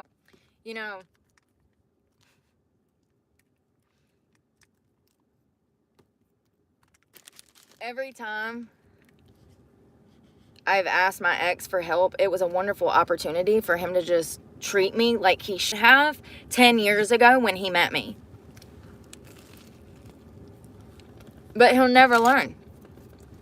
He doesn't get it because he's incapable of understanding, because he lacks empathy. You're wasting your breath trying to convince a narcissist that they're a narcissist. Narcissists are incapable of even realizing that they're narcissistic.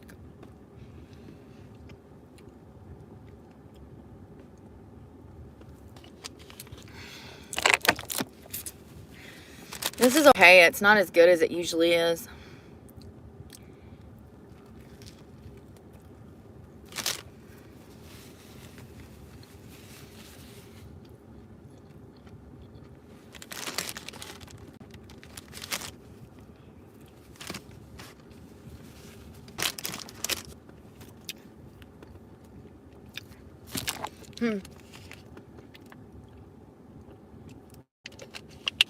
Narcissists like to play the victim. He's standing back saying, oh, she left me.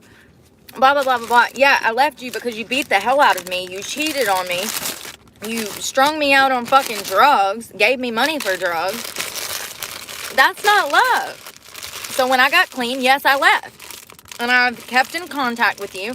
And you've had 3 or 4 opportunities to show me that you've changed. But what did you do? You invited me up for the 4th of July and then you call the cops on me because you can't have your way. Sexually. Sexually. That shows the world what type of man you are to invite a girl to your house for 4th of July and then expect sex from her. That's what it is, you know? Like, so he's sitting here saying, first he said, sure, I'll Apple Pay it to you. Then he says, Apple Pay's not working. Then he says, well, do you have any other way? And I said, well, I can go pick up a transfer like from Western Union. And then he says, no, I don't like to do that. Then he knows that I do not have Venmo or PayPal. He knows that. He's known that for 10 years. He knows that I only have Cash App. I've told him this 10 times. When he said, do you have Cash App or PayPal, I knew at that point that he had no intention of helping me. But I'm just going to play along, just see what he says. I said, oh, well, routing number from my bank, and you can do a transfer. And then you wonder why I left you. Because of stuff like this. Because of stuff like this. Because you're evil. You have to be evil. You want me to give you my body every day for the rest of my life, but you can't even show up for me when I need to borrow something. Pay attention to people's actions. Show you who they are. Now, let's not forget that this is a man that I took care of. Okay? That I took care of.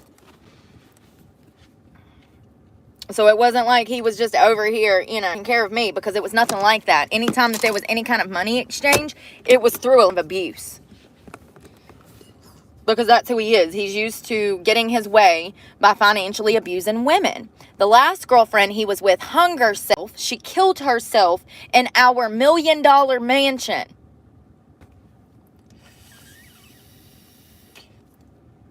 He did the same shit to her that caused her to take her own life.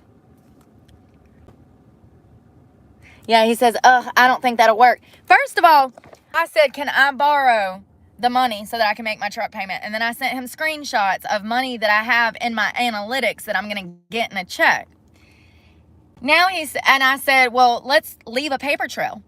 I said, that's perfect. I said, you have in writing through text message that I agree to pay you back the $500, get my check from YouTube. Why wouldn't you want a paper trail?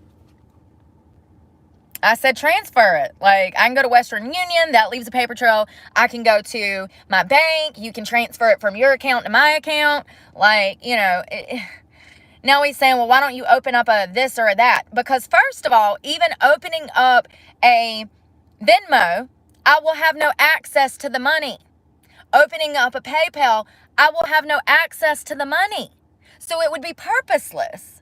Do you get what I'm saying?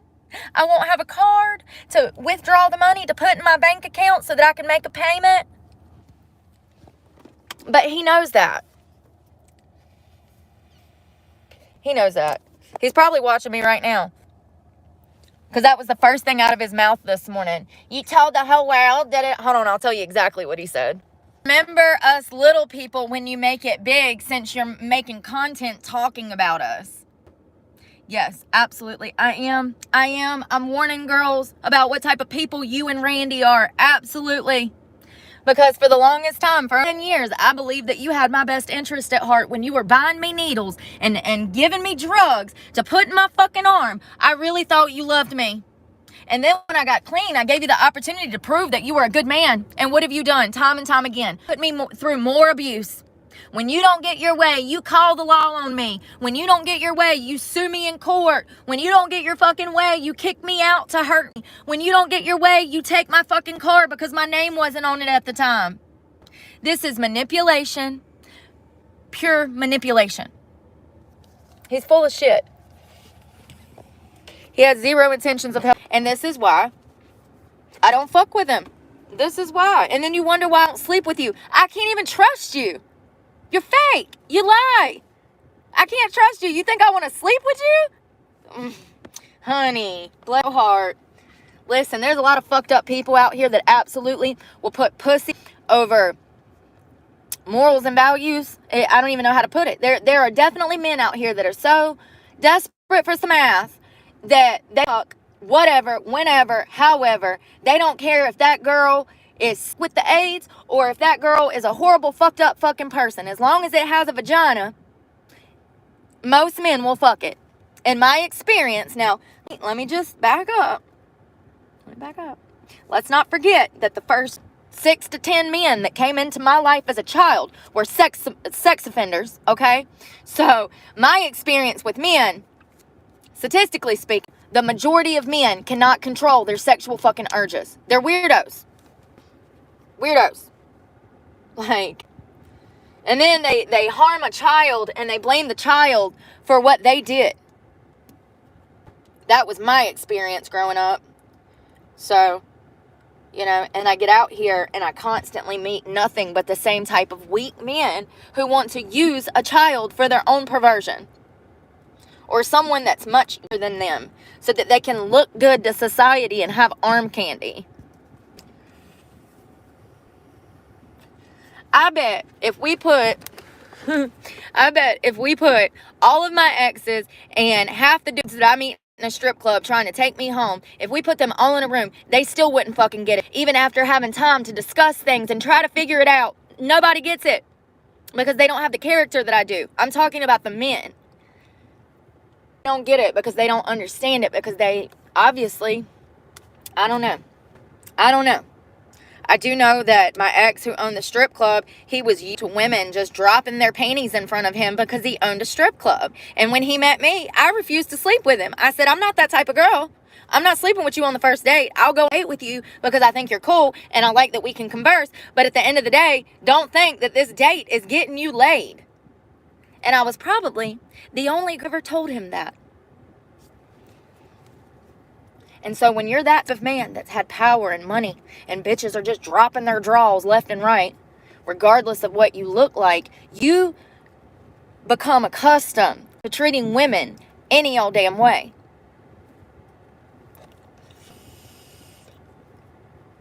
You know,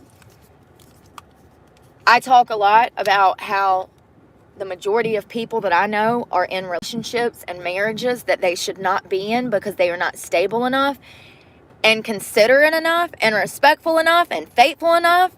They're not all of those things, and they don't need to be in a relationship. And so these people get into a relationship and they drag their partner down with their fucking bullshit. And this is exactly what every guy I've ever did. Every single one. I was not allowed to have a job. I wasn't allowed to freaking have freedom. I wasn't allowed to, you know, it was either one or the other. Either my abuser was working the dog shit out of me to make money off of me, or my boyfriend wouldn't let me work at all, so I had no money of my own to escape a horrible abusive situation. But regardless, my point is that the men that I've dated were with me to use and abuse me. That was their sole goal. To own me. To have me as a piece of property.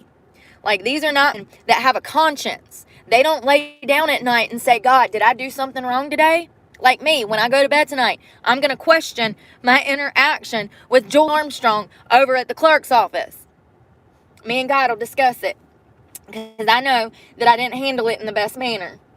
But at the end of the day, I didn't slap the hoe, so I did better than I'm used to doing. Like, you know, you gotta give yourself when credit's due sometimes. I know that it wasn't the best way to handle it, but once again, progress. But these men that I'm talking about, my abuser, my ex-boyfriend, they're not the type of men that sit down and contemplate they could have done something differently in a situation to change the outcome of that situation. You know what I mean? You know how we well, you should, if you have inner monologue, you question yourself in certain situations. And you're like, well, how is this going to go? I don't know. Like, if you were going to court, you'd say, I wonder what the judge is going to say. I wonder if this is going to go. Or if you're buying a house, you're going to say, I wonder if this house is sound. I hope foundation's good. I hope there's no mold. You see what I'm saying? You're going to be, you know, guiding yourself. The people that I'm talking about don't do that. They don't have a monologue. They don't even have a conscience to sit back and say, oh, well, why is she so mean to me all the time? Why is she a bitch to me? Why does she say hurtful things? They don't even have the ability to recognize what I'm saying is true, because they're lying to themselves and lying to me since I met them. So it's no different to think that they're going to do something different, because they never will. Narcissists will never be able to say sorry. They won't, even when they cause the death of a previous spouse, apparently that still makes them incapable of saying, I fucked up and I shouldn't have treated Tish like that, and I'm not going to treat you like that, Brooke, because you don't deserve that. You deserve to be an equal partner in this relationship. You have every right to know about our finances if I'm not letting you, because that's what a man does. If you're refusing to let me work and you're going to control all the money, at the very least, I have the right to know if our future is secure. Because I can't. I might have did that shit on drugs. I might have played your little wife, getting girlfriend treatment on drugs. But it'll never happen sober, honey. Because God is going to bless me with a fucking husband. And, here's the thing about this type of situation. I do keep hoping that maybe he would change. There's a small part of me that every time I'm like, maybe he'll say something different. Maybe he'll recognize his behavior, his actions, his behavioral patterns. Maybe something's changed. But it never will. It never will. There comes a time where, especially at the age that he's at, almost 60, or 60. Yeah, he's way over 60. What am I saying? He's like 64 or something. There comes a time where I need to realize that there's a reason he's alone. He has money, he has a home, he has vehicles, he has, income, he has all of these things. There's a reason that he's alone in the woods in a trailer. Where's all those strippers that he was fucking 5 years ago behind my back? They don't want to be with his ass. They were just making some money off of him. That's the thing. We need to have a serious discussion about the type of man that pays for sex. Like, I do not think that prostitution should be legal, and I'll tell you why. Because it's detrimental. Because 90% of sex workers are abused children. They're women that have went through trauma that do not even realize that they're putting themselves through more trauma. I don't believe in sex work. I think it's horrible. It's a sin. And I don't think it should be legalized. Hell, I don't even think marijuana should be legalized, and I'll tell you why. Because it's a gateway drug. Because it's addictive. Physically addictive. It is. I hate to tell you, yes it is. Yes it is. It's a gateway drug, and it's physically addictive. And there's already vape shops popping up all over the United States. And there's resource officers that are having to go into these high schools and search lockers for weed vapes in the high schools. It was such a big problem in Alamance County. I did a story on this. You can go find it. It's a short. It's such a huge problem in Alamance County that the resource officers of Western High School kept seeing vape packages for marijuana and THC products in the trash can. There was so many products that it sent off alarm bells throughout the county, to the point that the sheriff's office got the SBI involved, the State Bureau of Investigation. The State Bureau of Investigation goes down there. They go into the vape shop that they assume that these vapes were coming from. The high schoolers were getting their hands on them. For those that do not know, you can only purchase tobacco and THC if you were over the age of 18. So these kids that are in freshman, sophomore, they're in high school. We're talking about 14, 15, 16-year-olds, 17-year-olds. Or at school getting high on campus. So they go in there. I think it was like 51 items. They end up getting items, and come to find out, every single item that they purchased, that SBI sent off for testing in a lab at the State Bureau of Investigation lab, every single product tested between 40% and 80% potency. The legal limit is 0.8 for THC and CBD. So these things were not only illegal as hell, but they were thousands of times more potent. Like, that's crazy. Hundreds of times more potent. But I don't know how much more potent. But to go from 0.8 to 40 to 80%, you do the math. I'm not good at math. I'm honest about that. But it's crazy. So it's already become a huge issue. And let me tell you right now what happens when you start smoking marijuana in high school. When you start smoking marijuana in high school, by the time that you leave your parents' house, you have a whole group of people that are in the hard drug party scene that also used to smoke marijuana. And now you're wrapped up, hanging out, partying on the weekends, and any other time you have free time. You're partying with these friends who are getting involved in hard drugs. Now, you just smoke marijuana. They smoke marijuana sometimes too, which is why y'all all hang out together. But they also do pills and coke and this and that. And before you know, you're having a bad day and you're like, ooh, let me try that. And that is how gateway drugs work. People, places, and things. And smoking marijuana that early on, since your frontal cortex is developed, what happens is you're actually more likely to use harder drugs. The earlier on you smoke marijuana, the more likely you are to get strung out on hard drugs. So the earlier you smoke, the earlier you are presented with the opportunity to smoke, like the earlier you are putting stuff in your system, it's heightening your chances of hard drug use later in life. It's not good. It's not good. And I don't think it should be legal. I think it should be illegal because it's a gateway drug. And by legalizing it, we're telling kids that this is okay. Just like we tell millions of people every year that alcohol is okay. And we all know that alcohol is the devil. It's 10 times worse for you than marijuana. By far. By far. You know, there's no comparison to the two. I smoke marijuana. I'm in support of marijuana for medicinal purposes. Anxiety. My mother smoked when she was going through cancer treatment. She had stage 4 cervical cancer. She died when I was 17 or 18. And I have no doubt that she was smoking the deadest to help her eat. You know, I never saw my parents do drugs or anything like that, but I do know that they smoked marijuana. So growing up, I wanted to smoke marijuana. And I remember stealing some weed out of my dad's stash one time and trying to roll a pinner and had no clue what I was doing. And I was probably maybe 13 or 12 then. So just smelling it and knowing that my father had it was enough to entice a young child to go steal some and try them. Do you see what I'm saying?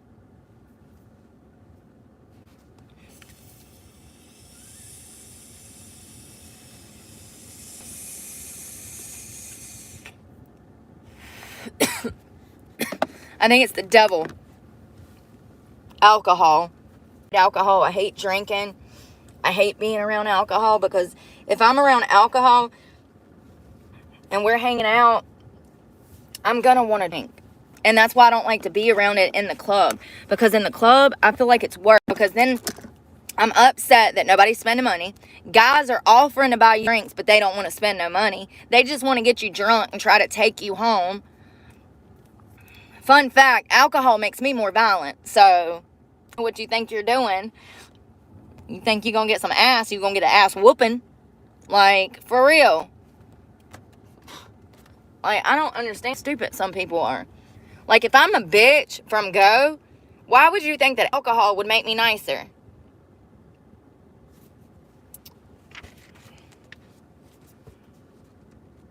Yeah, I hate being in that. You know, it's so sad that I've had him disappoint me so many times that I can't even believe anything he says. And then he wonders why I'm a fake fuck. Because you're fake. You say you're going to do something and then you never do it. And you've done it for 10 years. And then you get mad when I don't want to be with you. Act like a man. Stop being fake. You really...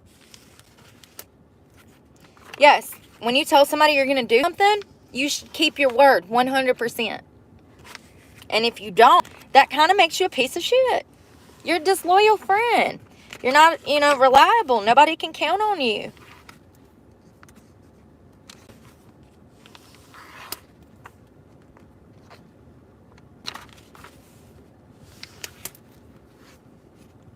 I'm at a point in my life where I can't do but so much damn stressing. And I'm sick on top of being stressed and hot and hungry and, dealing with all this shit all the time. It's out of my hands. It has been for 2 months. I've had 2 months to make this truck payment. I've spent hundreds, if not thousands of dollars looking for a good club to work at. That money could have went to pay for my truck.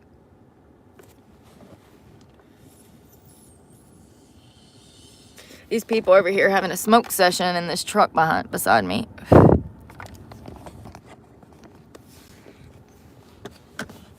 I would not smoke marijuana in your car. You are stupid as shit if you do. you gotta be kind of wanting to go to jail, you know? I mean, I know they're just gonna damn write you a ticket, but still, why are you causing problems? Once again, don't put yourself in bad situations and bad things will not happen. Oh, he's getting out of the car to smoke. That's probably a smart kid. Smart. Very smart. At least he's smart. He got out the back. Both of them did. They're on the tailgate of the truck. So,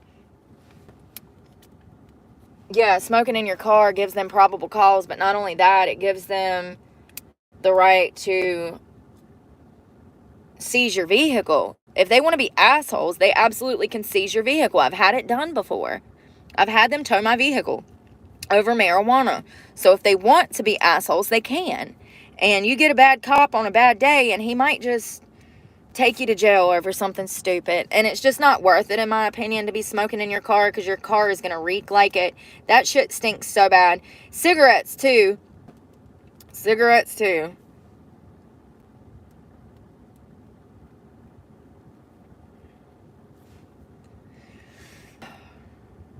Julie, Julie, Julie. It's always the same women. Every time. Never fails. Never fails. You know, I've said this before, but I don't think that looking younger helps me. I think that it's actually hindered me. It's caused a lot of problems. I look younger than what I actually am.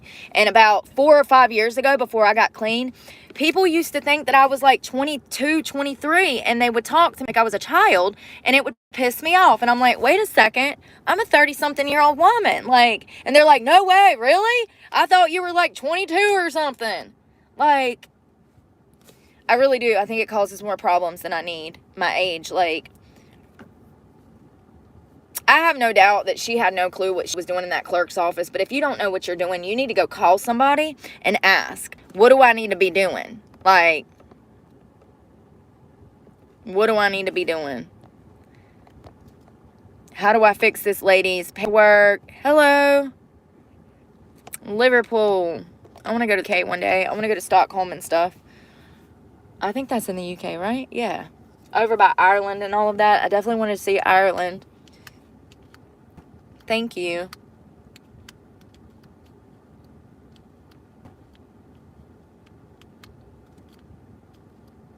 Watch me get a job, and I mean, if that was me, they would fire me. Like, if I made one screw up, they would fire me. They'd be like, oh my God, you gave this lady the wrong permit or license, and I would get fired. But Julie over here has probably done dozens of times over the year, and nobody said anything. I love how she come out that back office. So it's like cubicles in there. Did y'all see that? There's like cubicles. So I walked up to the window. In the first video, you can see me talking to a lady, and I told the lady situation, and I am definitely stressed out. Okay, you can hear it in my voice that I am annoyed and I'm over this shit. And I said, I feel like she did this intentionally. And it's in a video. You can go find it. It's like a minute long. So one of them is a short and one of them is a uploaded video. So there's two parts. There's one part where I go up to the window, tell a different worker what happened. And then there's another part that is in a short where you see Julie herself. And so I tell the worker, I'm like, yes, I feel like she did this intentionally. I don't understand how you can mix this up. Like, blah, blah, blah, blah, blah. And I said, she's either incompetent or stupid. You have to be. To get a panhandling license mixed up with a stripping license. So the lady walks off. She's like, yes, well, I'll be right back to you. I'll figure this out. So I go to sit down. And all of a sudden, out of nowhere, Julie walks up to the window and says, what did she say? She says, I hear, oh God, y'all. I hear you got a lot to say about me. That's what she said. And I hopped up, and that's when I, like, cut the camera on. And I was like, yeah, I actually do. I'm glad you're fucking here. Like, and I cut the camera on. And she kept trying to over me, to gaslight me into feeling like I said the wrong thing. No, I didn't.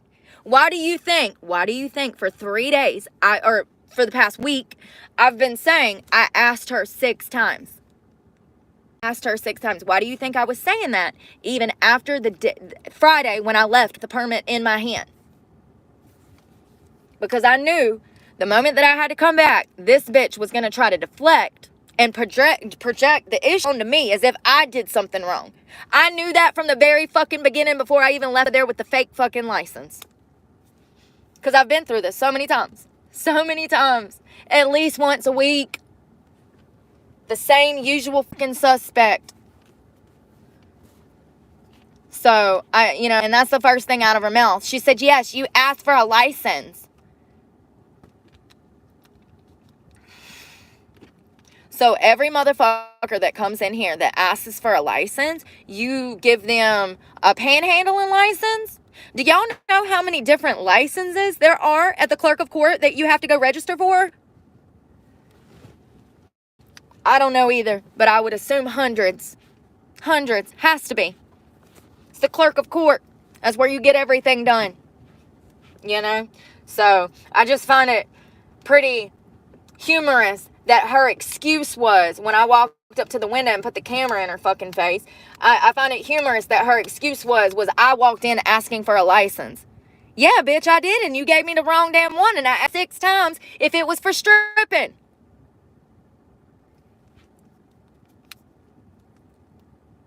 Let Julie be a lesson to us. If we don't know how to do our job, pick up the phone and call somebody who does. Ask a couple questions. Try to care. Try to care. Try. Just try to care. You ain't even got to get it but 100. Just try. 10% from each person on this earth would make the world a better place. Just try to care.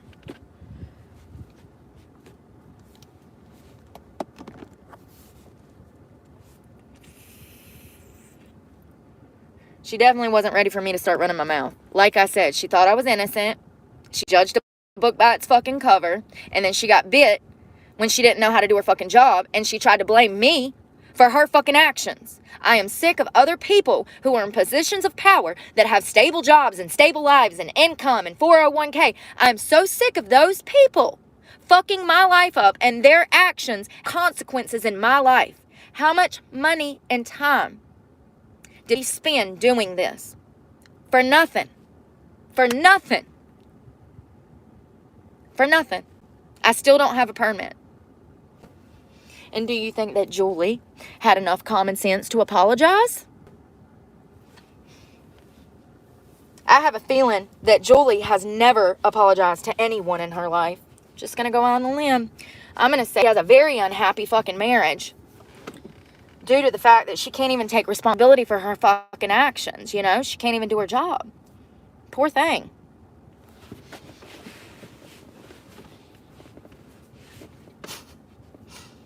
I heard you got a lot to say about me. Oh my God, look at the devil. Here she is. Thank God. I was looking for you, bitch. Yeah, I do. I got a lot to say to you. And she immediately kept trying to interrupt me, saying that I asked for the wrong permit. No, bitch. No. Nice try. Nice try. Y'all were with me that day. Remember? Y'all were with me. Y'all know that's a bold-faced fucking lie. So not only is Julie incompetent, but she's a liar.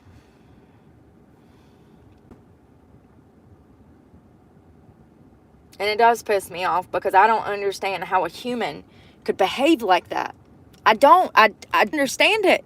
I don't understand people that cheat and lie and scheme and fucking can't. I don't understand it. As much as I think that I've had people try to gaslight me into thinking that I was the problem, when I look back on my life, I've never been the type of person to do stupid shit like that. Like, I would never let my actions impact somebody like that. You know what I mean? Like, if I messed up, I would say I messed up. I would say, I messed up, my bad. What's this for you? I'm so sorry. But I knew that she was not going to do that. That's why I went in there hot. I saw through her.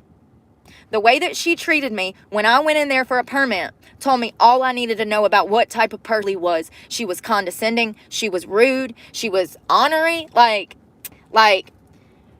how can I explain it? Like, you could tell that she was judging me because I was getting a stripping license. Which I find humorous. Like I want to be stripping. Once again, another person judging me. And they don't even know. But, the audacity to sit there and fucking blame me for your fuck up. and think that I'm just going to take it.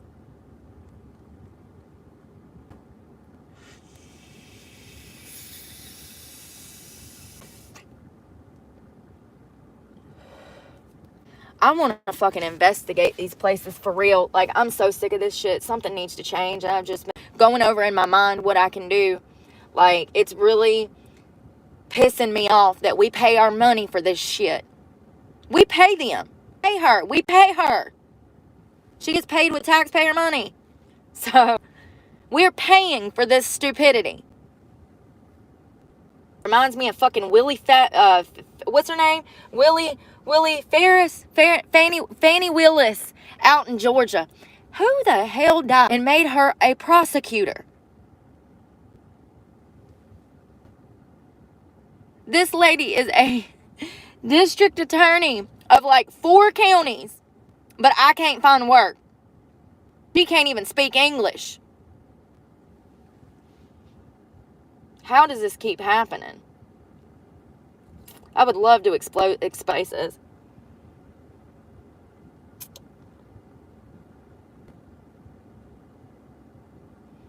Then we found out good old Fanny been having that Fanny in the air, giving it out to everybody. Fanny was a fan. Let me tell you, she was a fan in the courthouse. Okay. If you don't know who Fannie Willis is, she was the prosecutor over the Trump case that they found out was not only misspending she misused campaign funds, which is illegal. Okay, so she should be in jail, first of all. Second of all, they found out that one of her expert witnesses, she was screwing on the side. Her and this guy, I think his name was Jonathan, they were flying around the world together on taxpayer dollars. Yeah. So both of them should be in jail. So we have witness tampering, okay, because you're fucking your expert, which by the way was not an expert. Just got to throw that out there. That Jonathan guy, turns out he's not even educated enough to be an expert. Who would have thunk it? So they're flying around the world together, fucking, and she's misusing all kinds of money, like campaign funds, and y'all. When she got on the stand and she started talking, I just said, this is the shit I'm talking about. This is the shit I'm talking about. Hey. How is this even possible? How? I guess just Kamala got her way up there. Stealing married men. I mean, look at these people's lives. Their lives tell you all you need to know about their character. Look, I mean, look at Harris. Like, she's literally, they don't call her heels up Harris for nothing, okay? She slept everybody to get in her position.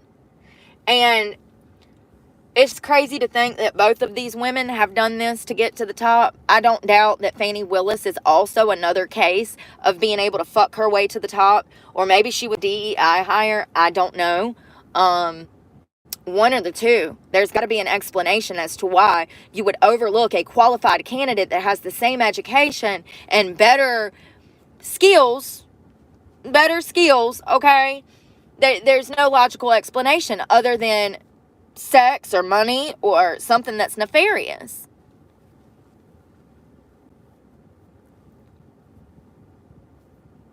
Something that's nefarious. And we already know that they were up to nefarious shit. We know what they were doing. We have flight records. She even admitted it. Both of them did. Both of them were pulled in for interrogation in court and all of that. So we know that they were doing dirty shit. Illegal, unethical, dirt shit. And neither one of them has faced charges for it.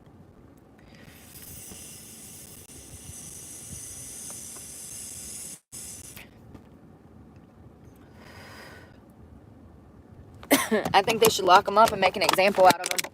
This is what happens when you say that you are going to protect and serve and bring justice to your community, but instead you lie to your community, you misuse your campaign funds and other community money to go on lavish trips while your community is suffering in poverty. Is this bitch kin to the Black Lives Matter coordinators? Seriously. Like, that turned out to be a scam too. So, you know, these bitches buying themselves $1 million houses when they said that they were going to help the family of George Floyd, and they were going to help the communities around them, and they were going to start all of these programs and organizations and and none of it happened. It was all lies. Lies from the tablecloth. And are their asses in jail? We need to Google that, because all of them should be in jail. Most definitely. What is that, money laundering? I don't know what that is, but stealing millions of dollars in donations were supposed to be intended for a purpose, and then using that to buy a house, that has to be some kind of federal charge. Has to be. We need to look up and see if those women faced any kind of prosecution when we got Wi-Fi. Because they should have, big time. Not only that, they should have been court ordered to pay all that money back. It would have never happened, but be making an example out of them. When they get out of prison, damn, making them work and work and work and stifle the freaking money out of their pay. Hurt them. Get them where it hurts.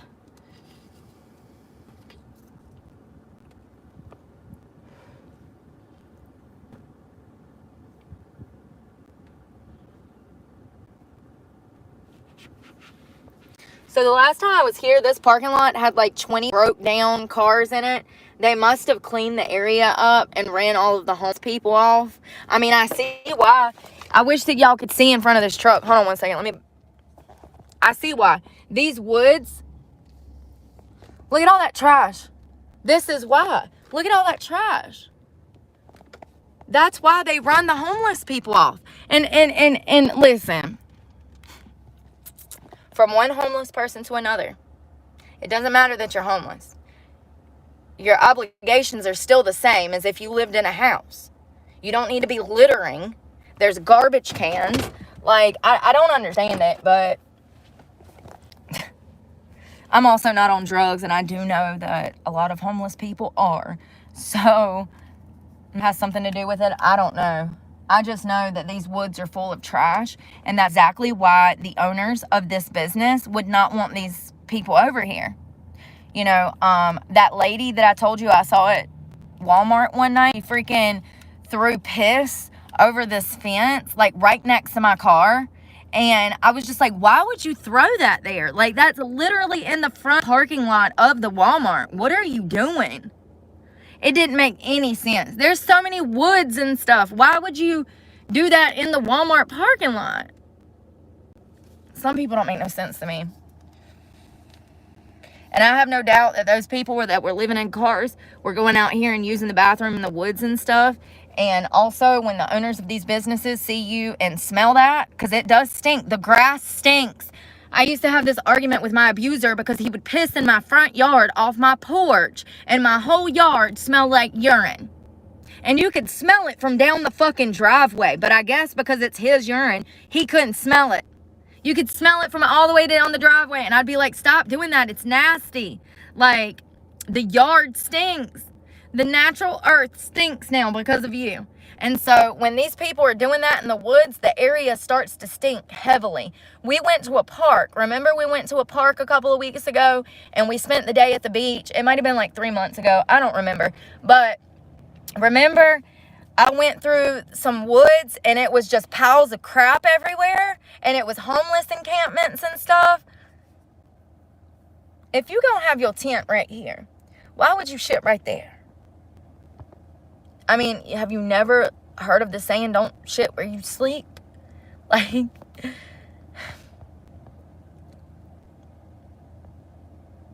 so yeah, maybe they won't run me off. I don't know. I saw one other van lifer back there. So I saw one other like box truck that looks like it was converted into a bed, like a house on wheels. I feel like taking a nap, honestly. I might do that and then go freaking take a shower and get ready for bed. That's where I'm at, because I feel so bad. And like, I can't drink a ton of water and stuff right now, because if I'm going to go to bed later, I don't want to be up all night peeing. So I guess I'm just going to go to bed dehydrated and start over tomorrow. Today has not been a good day. I get so sick of meeting the same people over and over. I get genuinely surprised when somebody's nice to me. Genuinely. Because most people are not. And especially if they're bigger than me, it's just all downhill.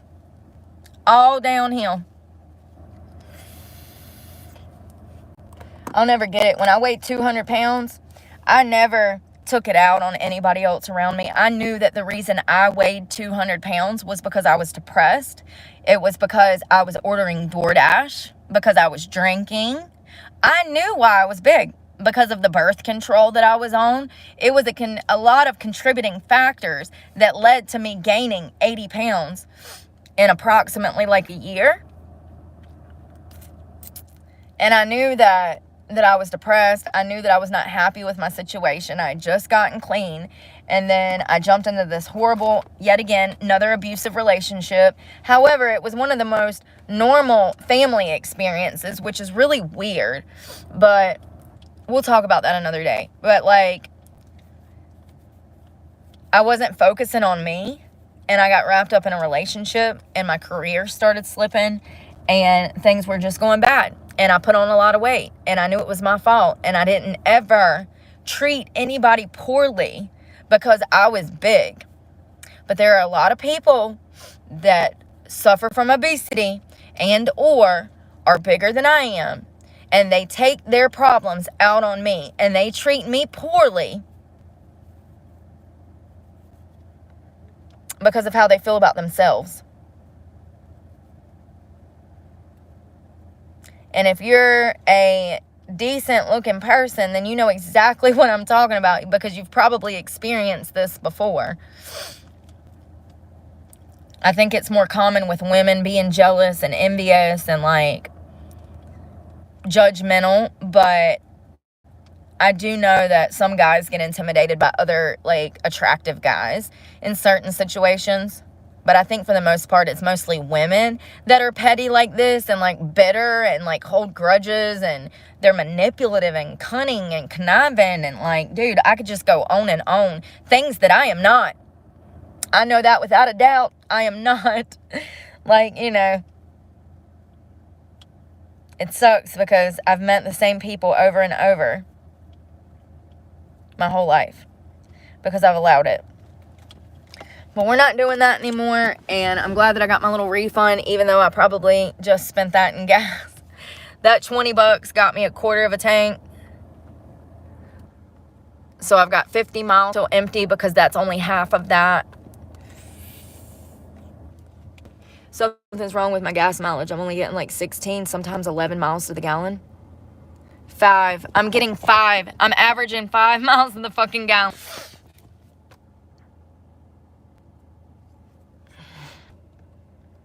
Yeah, so you gotta half that. If it says 500, it's 250. If it says 300, it's 150. You gotta take it off it, otherwise you will be broke the fuck down somewhere. I had to learn the hard way last year.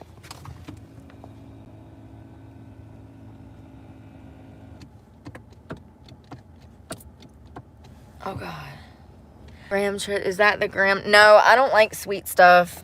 I hate this. This is just tobacco flavored, but it's sweet. Why do they do that? Not all of us like that sweet stuff.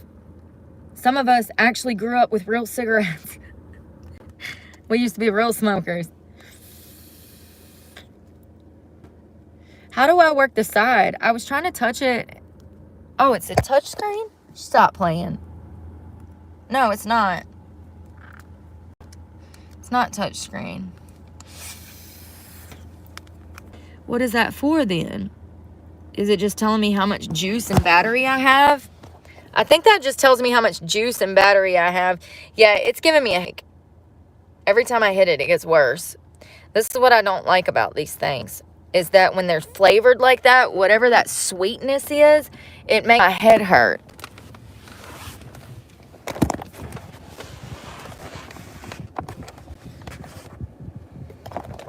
I can't believe how sick I am right now. Like, it's unbelievable that I feel this bad. I've never not been able to, like, go wash my ass. Well, that one time I had food poisoning, I was like that. I literally slept in the Sheetz parking lot for half the day, and then I went to Planet Fitness when I finally stopped throwing up and everything, and took a shower, and I was fine for the rest of the night. But there's also been this mysterious illness going around that is killing people. It's like E. coli, but not. It's a food poisoning thing. It's from deli meat. This is why I be telling y'all not to eat those cold cuts. And everybody calls me crazy. I ain't too crazy now, am I? All these motherfuckers sick and dying from fucking cold cut meat from the deli. I always knew that cold cuts were bad for you because they taste funny. A lot of that meat at Subway, I can't even eat. Especially if it's like that fake chicken. That is not real chicken. What the hell is that? Ooh, what the frick? What is that? It's wet and gushy. I think it's... Y'all, my conditioner opened up and it's on my bed. Oh my God, it got on the back of my leg. That's so gross. Listen. It's lotion. That means it's open in the back. Shit.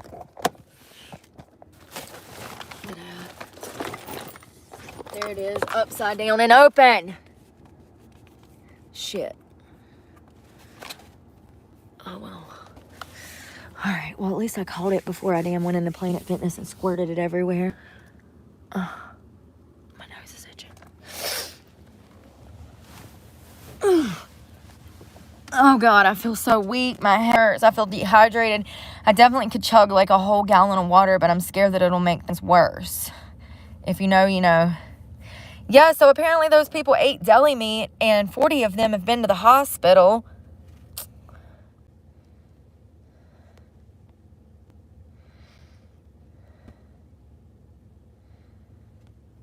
King of the Hill. Did I say something from King of the Hill? Boar's Head deli meat was recalled for listeria. Listen, I don't know what listeria is, but listeria sounds fucking dangerous. That would be a cute baby's name, though. Listeria. Listeria? Listeria. Oh, Lord. Listerine. For a baby name? Grown up, no. Just listeria. Yo, you know that child get clown once they made it to high school and we was taking biology or something. We found out what the... I feel like we covered mad cow disease in high school. Do y'all remember that? Hello, Midwest. Accent is not that bad. Not that bad at all.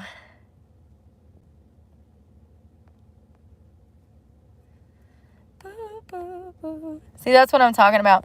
People, underhand comments. No, get yourself together first. Blocked. I don't have time for that shit. I see through you. I see exactly what you're trying to say. If you don't, then don't worry. I'll see it for the both of us.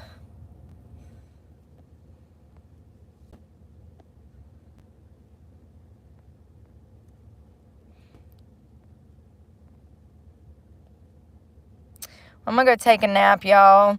So many people are so upset and their feelings are hurt. Go cry in the corner. Cry to somebody who gives a damn, because I don't. My give a damn is busted, and it has been for the past year, because I keep meeting people like this in society, and I'm nothing like these people. It's just a fact. I love you guys. We'll talk later. We're going to do this later, probably like 7:30 or so. We'll catch up soon. Bye, y'all.